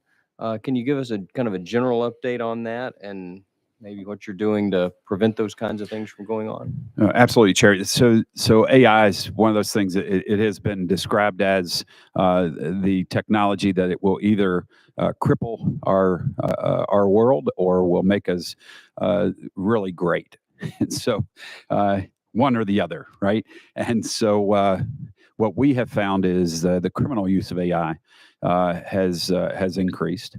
They certainly are using AI to create images of children because there is a loophole, frankly, right now in the law that allows them to do that because it's not an actual child. And so that's a major concern. And I know there's some potential legislation that has been brought forward. And so we are excited about that, to see that get tightened up so that we can utilize that. But there are images that have been produced in AI of children in child sexual situations. And so we're very concerned about that. On the elder abuse and financial abuse, we have had cases. We had a case in Upper East Tennessee where $1.2 million was stolen from an elderly individual who believed that she was interacting with a real individual who was a paramour. It was what they had done is downloaded and taken an image of a politician from up north and stole his voice as well, and used that image and voice to carry on conversations in a video chat, and was able to take 1.2 million out of that individual's account. And so it is being used nefariously. And so there are bad things happening, but I can tell you as well, though, we have some positive things that we are doing with it in terms of the effort with policing. And so we have had great success using AI to identify victims of crime. And so in facial recognition, you typically hear the war stories about and the horror stories about AI being used on identifying suspects. Well, our use of it is more in the realm of identifying victims of internet crimes against children. Being able to identify those victims is critical so that we can get to them. We also have used it to identify victims of a serial rapist in Upper East Tennessee. These are individuals that had no idea that they had been victimized, and it was based on evidence that was taken off of this individual's cell phone. And so we utilized the facial recognition technology to identify victims, and we're able to make contact with those victims, and again, many of which had no idea that they had been victimized. And so the technology has great potential. It also has great caution. Okay, and I think I speak for all of us when I say we're really alarmed by that and some of those stories. And so we want to make sure we're doing all we can to stop those kinds of things from happening. So I guess that leads me into, I guess, a discussion of unfunded requests. Your proposed budget, or the proposed budget includes funding for 5 additional positions, but you've requested substantially more than that. How many additional positions would you need for maybe the area that would deal with preventing exploitation of the elderly? And then maybe separately, how many more positions would you need in the area that would prevent crimes against children? Thank you, Chairman. So in our proposal, again, we understand the position that the state is in our cycle in the budget as we come forward. And so we certainly understand that that there are a number of asks that we see as critical, but also understand where the position of the state is in funding. But I would answer that with in our proposal, we had 5 positions, as you mentioned, identified to work in that space with internet crimes against children. To address that, probably as critical are 4 agents needed for our digital evidence unit. We are in the same kind of situation we find ourselves in as we had last year when we came forward with our request for scientists. This is kind of very similar. This is evidence that is, we have some significant turnaround times that have to be reduced. And the only way we can do that is with personnel. And so we had a request for 4 personnel, 4 special agents to handle that. This falls into that space because it's their job is to analyze the digital evidence, which is where much of this would fall into. In terms of elder financial exploitation, we had a request for 12 positions, 8 agents and 4 analysts. And in that, again, if we were taking baby steps, I would say we could do right now with 4 analysts to start the effort that we were trying to accomplish with that. The focus of those analysts would be to operate a call line for our financial institutions to provide them insight and support in those situations where they can prevent monies from being taken, and then to pass on that information to policing to be able to investigate those situations. And so I again, if there was an opportunity for funds to become available, those would be kind of areas that I would encourage that we could see some improvement. Okay, and then maybe just one final question before we get to our list. We do have a number of people on our list. Requested positions aside, how many people do you have staffing these 2 units? So currently in our digital evidence, we have 8 positions, if I'm recalling correctly, that staff that. In terms of elder financial exploitation, we have none specific for that specific criminal activity. Most of that right now is handled just with our criminal investigators, as well as some of it falls into our Medicaid fraud area. So those. Oh, I'm sorry. I stand correct. We have 10 on the. Was that the internet crimes? Oh, digital forensics. 10 in digital forensics is what we currently. And then on the internet crime side, I think there's 4. Yeah, I think there's 4 on that. We're going to confirm these numbers for you, but I think that's where we're at. Well, again, thank you for your work in this area. We want you to protect our children. I can say my parents are in their mid-80s, and I've told them don't electronically send money to anybody. Use an old-fashioned check, and that should be enough. Okay, next on our list is Representative Freeman. Thank you. Thank you for being here today. So I've got a couple of questions. So if you'll just let me kind of ask them one by one. So the 22-23 and 23-24 budget funded 50 positions for forensic service employees. How many of those positions have been filled to date? Yep. Thank you, Representative. Those have all been filled.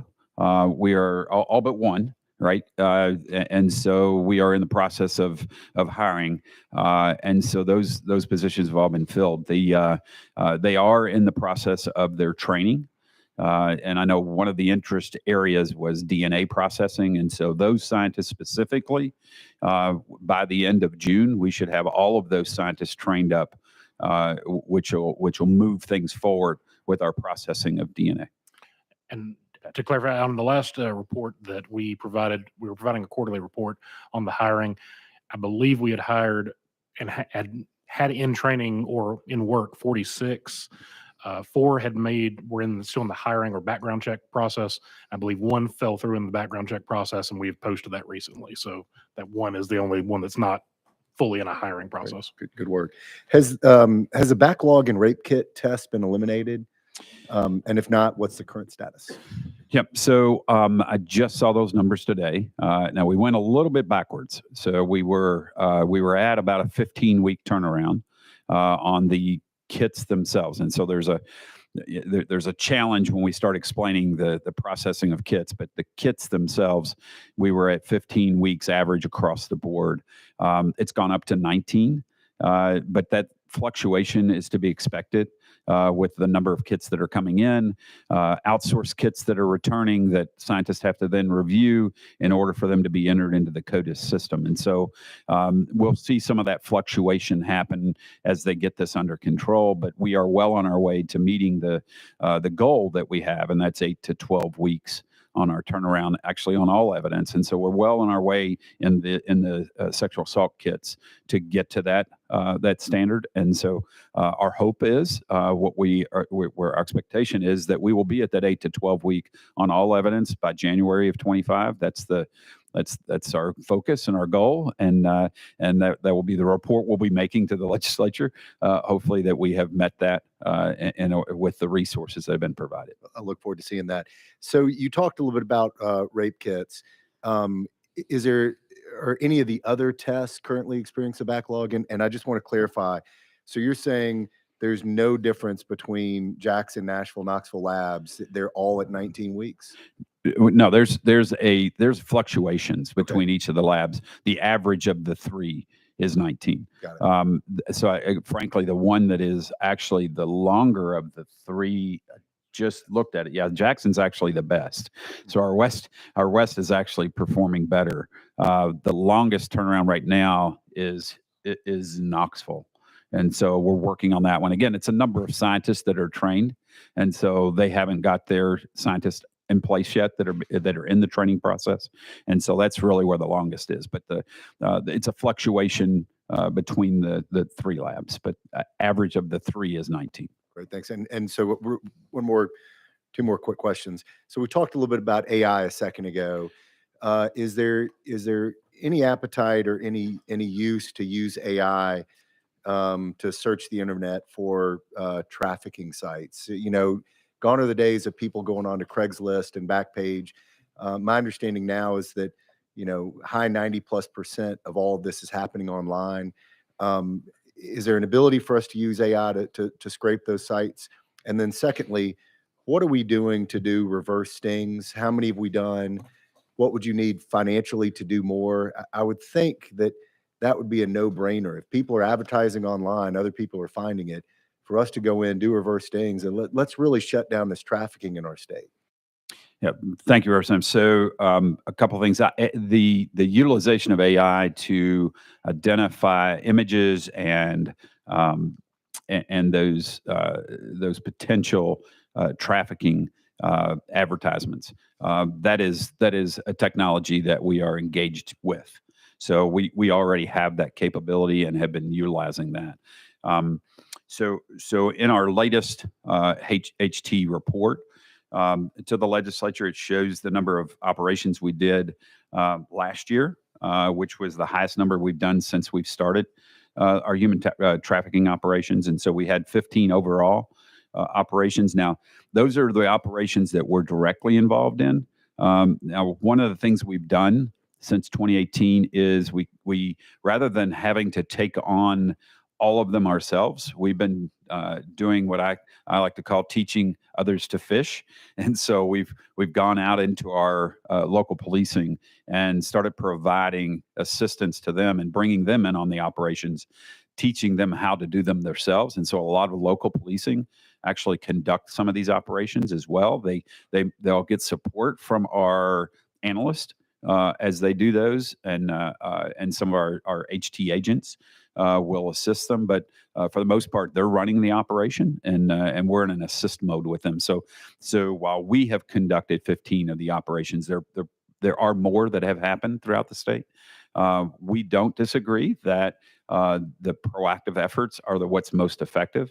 And so we have done a number of those. Everything, it's actually, as you see in the report, what you see there is we've kind of expanded the operation and how we do that, and even the way we're identifying victims, working very closely with the Department of Children's Services, the U.S. Marshal Service, as we go out and identify runaways and missing.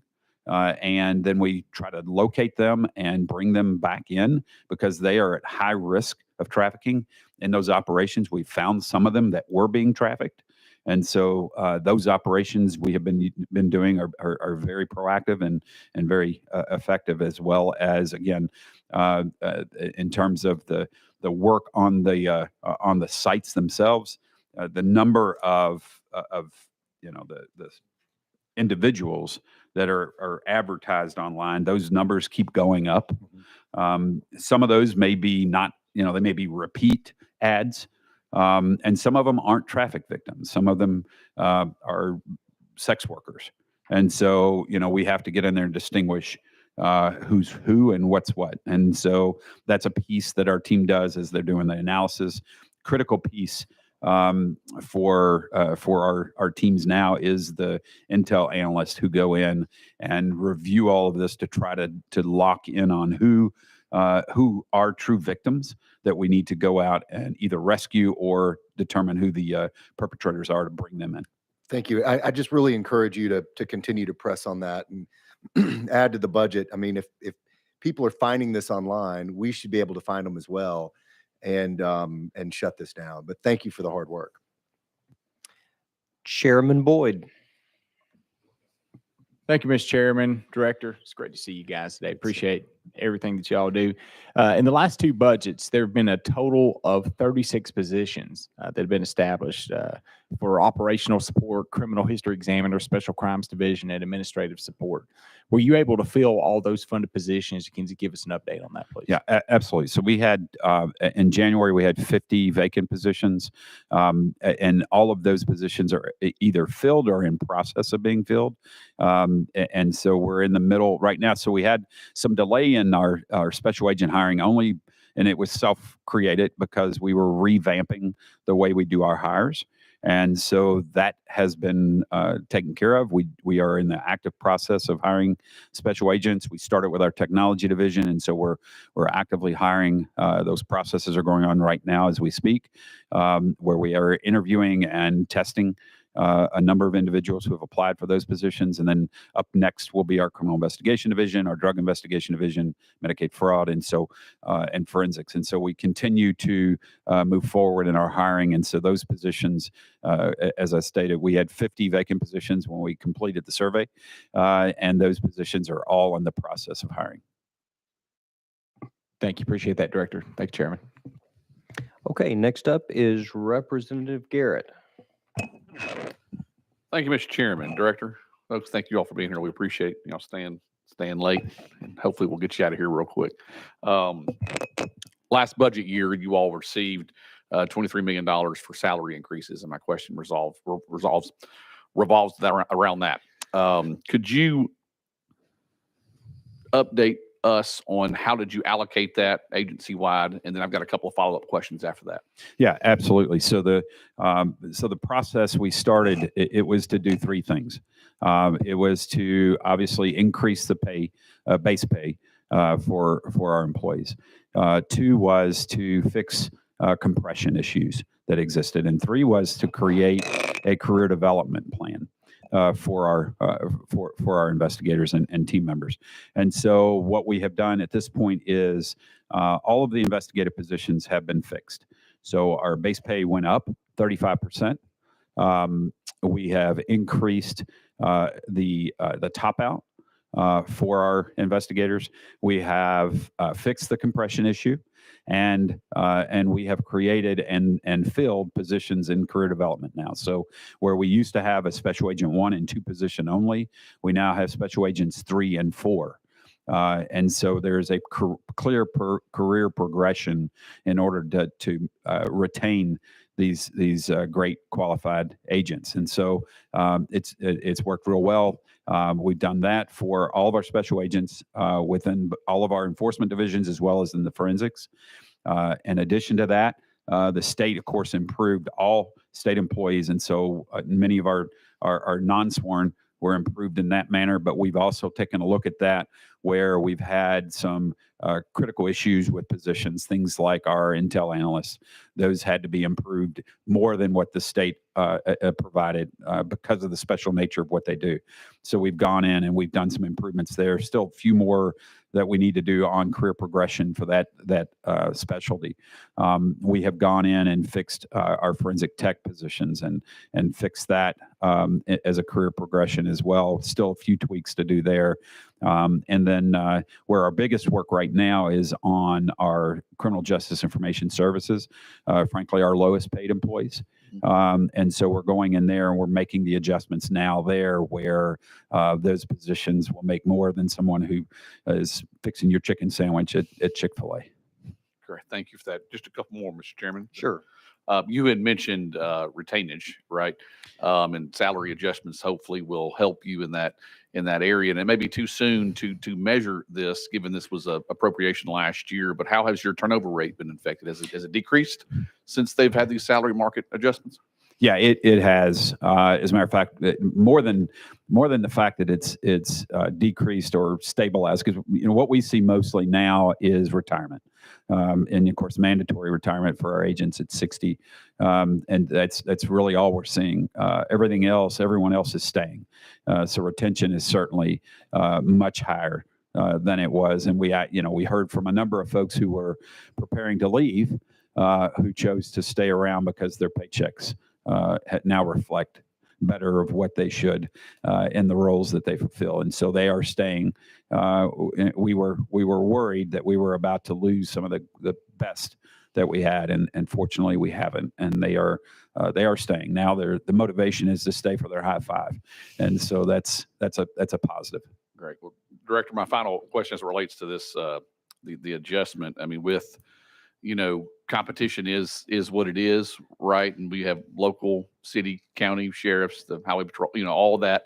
Has this, helped with where your agencies now is being paid for competitive reasons, and then not only in Tennessee, but also kind of our bordering states? Can you elaborate on how our competition is as it relates to our salaries for your agency? Yeah, absolutely, Representative. So we are now competitive. I would tell you we're highly competitive now. We're able to not only attract from within the state, but from outside the state as well. The challenge is always we don't want to deplete our local policing, and so we have been able to attract very seasoned investigators from other locations outside of Tennessee, and so it's been very impactful. It makes us very competitive, and it gives us the opportunity to recognize those who have experience and bring them in, which really helps us in the training curve as well. And one final comment is more of a personal order, but we've got a child that's been missing in my backyard, literally missing 3 miles from where I live. And I know your agents, along with Sumner County Sheriff's Department, is on the ground. And I just read an article. This is an autistic 15-year-old child that is lost, and they're playing his favorite song to try to locate this. So I just appreciate your work. I appreciate that you come in as quickly as you all have to assist local law enforcement, and I'm hopeful that these parents can find their child. So we just appreciate what you all do. So thank you all very much. Absolutely. And we just pushed an amber on that as well. Chairman Hicks. Thank you, Chairman, Director. Good to see you. Thank you for being here. The proposed budget includes $465,500 in state funding. And again, it's to establish the 5 positions to assist local agencies in accurate and timely submissions into the Criminal History Repository and National Crime Information Center. So a couple questions regarding this. So what exactly will these positions be doing? Yep. Thank you, Representative. So these positions all are in our criminal justice information services. So they will be spread out within those services. So they'll be training. Most of them, the positions will be training local courts and local policing agencies on how to properly submit the information to feed the data that we have, right? So the biggest issue we have, frankly, in our criminal histories are that they are incomplete. And so these positions will be able to go out into our 95 counties and train them on how to properly submit criminal histories into our system. So that we have up-to-date information when we're checking the background. So that's a big piece of what they'll do. Some of it as well is to go in and to monitor to make sure that that data is accurate and complete. And then just to drill down a little bit more on that 465.5, 426 is recurring. Is that sufficient for these 5 positions? Yeah, yes, it is, and it's based off of our projected salaries that we have projected for these positions. And then finally, the 39.5 that's left over, non-recurring, what will that be utilized for? Those are for to equip and train these individuals, to provide them the office space that is necessary as well. And so that's for their equipment and their ability, computers and that like. All right. Thank you very much, Director. Thank you. Thank you, Chairman. Okay, Chairman Hawk. Thank you, Mr. Chairman. Director Roush and your team, we appreciate you very much. Thank you very much. I want to talk a little bit about, you talked to Chairman Baum earlier about some of the unfunded requests and the agent positions that you had looked for, drug investigation division task force, our drug task force across the state. Tell me a little bit about where we are now currently in that division. And it's a bit of a testy issue, but I don't want to say revenues coming in from that division, but the resources that we've got, how are we able to utilize those, and how have we utilized those in terms of man and woman power? If you could just address the task force and those positions that you requested that were not filled. Sure. Absolutely. So the request was for 4 positions. What we were doing and what we're attempting to do is to assure that we have, we are responsible. We have original jurisdiction for drugs in the state of Tennessee. And so when we look around the state, and what I'm trying to do is assure that we have presence on all federal task forces that operate in the state. We don't currently have that, and that's what those positions would do, is assure that we have a presence with all of our federal task forces to, so that we have knowledge of all of the operations that are happening in Tennessee. That was the focus, and that's the goal of those positions. In terms of assets that come in. So a couple of things I want to make a point on, Representative, that you mentioned. Those monies do go directly back into the operation, either in equipment or training for our personnel. And so I can tell you that now, in terms of what we bring in at TBI, if it's a state forfeiture, all of that goes to our local partners. So we don't keep any of the state forfeiture monies. We give that to our local partners. Now, the only time we might keep some is if we didn't have a local partner working with us on the case. That's rare. And so frankly, last year I looked at the numbers, we had 0. And so on the federal side, we do get cost sharing, and that money does come into us. A little over $1 million last year came to us in federal cost sharing. And so with that money, we put that back into our efforts to go after those who are committing these crimes. An important point, and I shared this with the Senate, and I'm happy to share it with you all. There's a video we recently pulled off of the internet of a former drug operator. And he's talking about how the operations work. And he's talking mostly about parcel, about how they mail the vast majority of the narcotics that are coming in, and which is factual. And he mentioned, we don't care that law enforcement takes off these packages of dope. We got more. We can fill it up. Where we really are hurt, and he says that very clearly, where it hurts us worse is when you take our money. That hurts us. And that generally causes someone to get harmed within those drug trafficking organizations. And so I just throw that out there. I know there's a lot of discussion about that, those funds, but I would tell you, be careful. I'm happy to share that video with you. And thank you very much. And I appreciate that. We've had those discussions for years now, and in the position that you've been in and the position I've been in as well. So I appreciate that. I want to sing your praises. Chairman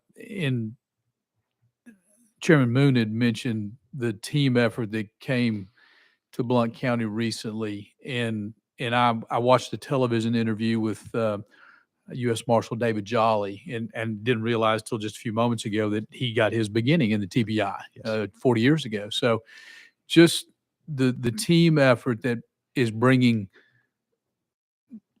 the beginning of closure to these victims that we've seen, and the work that comes together as a team, and how we were able to utilize all of our resources, local, state, federal, to come together in that particular instance, get the bad guy, get the alleged bad guy, and make sure that they are brought to justice is incredibly important. And we put a lot on your shoulders as a legislature and as citizens of the state of Tennessee. And I want to say thank you for accepting that challenge. I know so many folks that work within your organization, and they take this home with them. They see the worst of the worst. They have to visualize some of the things that we can't even have nightmares about. So the work that you do, the intensity with which you do it, with which you do it, means a lot to me personally, and I want to say thank you. Thank you, Chairman and members. Leader Camper. Thank you, Madam Chair. Thank you, Director Roush. Appreciate all the hard work you and your team do for the state of Tennessee. You know, in Memphis, Shelby County, for a few years now, it's been a lot of conversation and discussion around a crime lab that, we had the backlog and why we, the biggest, county, and we got to send stuff to Jackson, and we had one this winter, so it's a lot of discussion around bringing back a crime lab to Shelby County. Have you thought about that, or been part of any conversations, or have an opinion that you can share with respect to that? Yeah, absolutely, Representative. Thanks for the question. And yes, I've been involved in a number of discussions just this past week with the mayor. Mayor. Yes, and so here's what I have shared with the mayor, as well as the DA and anyone else who's asked the question about the crime labs and the potential in Memphis. And so what I would share is a couple things. First and foremost, what Memphis chooses to do, what Shelby County chooses to do, we're supportive. That's your all's decision on what you want to do there. However, I would caveat the fact that we moved our operations from Memphis to Jackson has not negatively impacted Memphis or Shelby County in any way. All the evidence that Memphis and Shelby County has, they bring to our office. We still have an office in Memphis. They bring that evidence to our office. We transport that evidence daily. Mm-hmm. We bring that evidence back daily. And so there's a seamless operation when it comes to the processing of evidence. There's no delay. There's no additional cost to Memphis or Shelby County to transfer it. over to Jackson. And so, and frankly, the Jackson space is much larger. We have a lot more capacity in that space. And so we're actually doing more than we were doing in Memphis. So the service has actually increased, not decreased. And so the improvement has actually happened for Memphis. I know people are it's in their head, they get stuck with why there's not a physical space there. But it's not necessary because we're still able to accomplish the task that we have. Now, the conversations we've been having with the DA and a number of folks over there is in terms of more capacity about what they would like to see. And most of what that conversation has been is not about crime lab operation. It's about policing operations. And so, as I've expressed to them, if they increase capacity at Shelby County and Memphis, it could answer the questions and the needs that they have. Things like firearms analysis. They do firearms analysis at both of those organizations, Shelby County Sheriff's as well as the Memphis PD. They do firearms. They just need more capacity. Cell phone analysis. They do it at both of those organizations. They just need more capacity. There's been conversations about rapid DNA. We've just kind of put our toes in that water as a bureau, and so we're just getting into the rapid DNA space. But it's a technology that Memphis and Shelby County could purchase, and they could purchase it, frankly, on funds that the state's already providing, and so that capacity could be built within their police departments, their agencies. And so my conversation with them is really an assessment of what you have, determining what you need to improve and increase in, and then decide if you want to go to that level of a crime lab. And so that's where the conversation has been. It's trying to get more practical and less political, and focus on what's really needed and what would help in those needs. And so again, I continue to have those conversations. Happy to help where we can in that space and any other in that Memphis Shelby County area. Patrick, I don't know if you had any. Leader Camper. Thank you, Madam Chair. Thank you for that answer. You know, one of the things that concerned me about it was, and I was glad to hear you say that West Tennessee backlog is, gone down tremendously. But forensic sciences and finding people to actually stand it up, to man it, to do if you're already experiencing, a hard time, finding people for TBI, how are we going to be able to actually implement, what we're trying to do? So I appreciate, the conversations you're having with them, and I appreciate your insights as to, where we can better, expand an operation in order to accomplish, the things we're trying to do. But it's been something that's been talked about a lot there.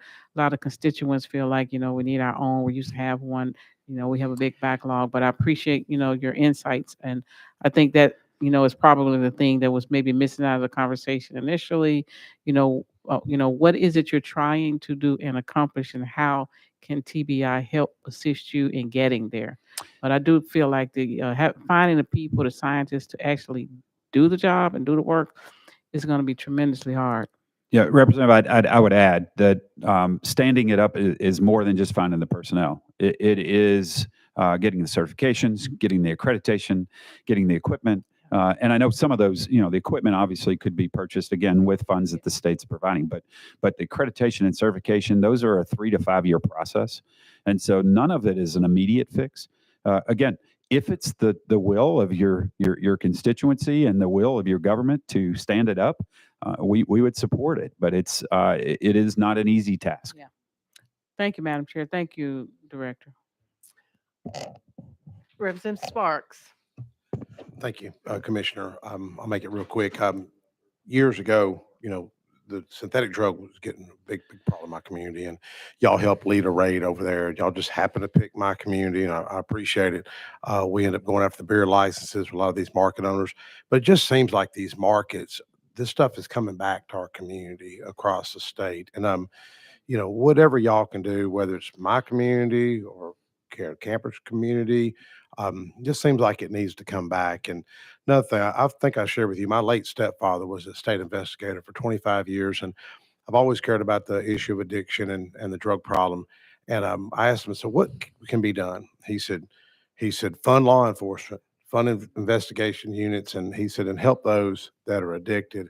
But anything y'all can do, like I say, to look at these markets, it's overwhelming. I know y'all going to get tired of it because it's overwhelming for me as a legislator. I just had to preach a funeral for a young man that overdosed with fentanyl, and the mom calls me, and it's just sad. You know, I think we had 2 fentanyl overdoses. The Williamson County fire chief was talking about how bad it is in Williamson County over in Nolensville. So I just want to tell you thank you for what y'all do. Thank you, Representative. Yes, and I'll tell you that we are doing a number of things in that space. In terms of the markets, the challenge right now, of course, it is the types of products. Many of them are synthetic marijuana, and so there's some, I think, some movement coming. It sounds like interacting. I know there's a lot of controversy over the rules that agriculture is working on, but those rules are coming in line with what the federal law says in terms of what the process should be on those drugs, and that would help us in order to be able to appropriately analyze and provide that information for the policing as well as for the courts. And so there's a lot of effort there. And then in terms of the overdose deaths, we actually have task forces now throughout the state that investigate, working with our local partners, investigating overdose deaths. And there are 2 really strong things that come from that. One is being able to try to find the individuals responsible for that individual, that person who dealt the drug to that person. And then the second piece is finding the organization that provided the drugs in the first place. And we're having a lot of success in that space. And so it hits home. And so I lost a stepson last year to this. And so it's not something that I'm familiar with. Thank you, Director. Unfortunately, I think there are few people that have not been touched directly or indirectly with that problem in our state and in our country. So we do appreciate the work that's being done there and all of the work that TBI does. I apologize, I had to step out, but we do, again, I know you answered a lot of questions for us here today, and we appreciate the time that you took to do that. Want to thank you for the work that's been done, and we all know that we have work remaining to do, so I appreciate your attention to going on to more completely deal with backlogs and all of the things that we've been talking about for a long time. But progress has been made, and I think we're all proud of that. It's just that we all recognize there's, as I said, more work to be done. But thank you for your time, and we again appreciate the work that you and your team do all across the state to make Tennessee citizens safer. So thank you. Thank you, Madam Without Chair. objection, we are back in session. That does complete our calendar for today, and budget hearings, no moans and groans and nobody hit me. Budget hearings will continue in the morning at 8 o'clock. So see you then. Do I have any further business? Thank you, Chairman Hicks, for your enthusiasm. Without objection, we are adjourned.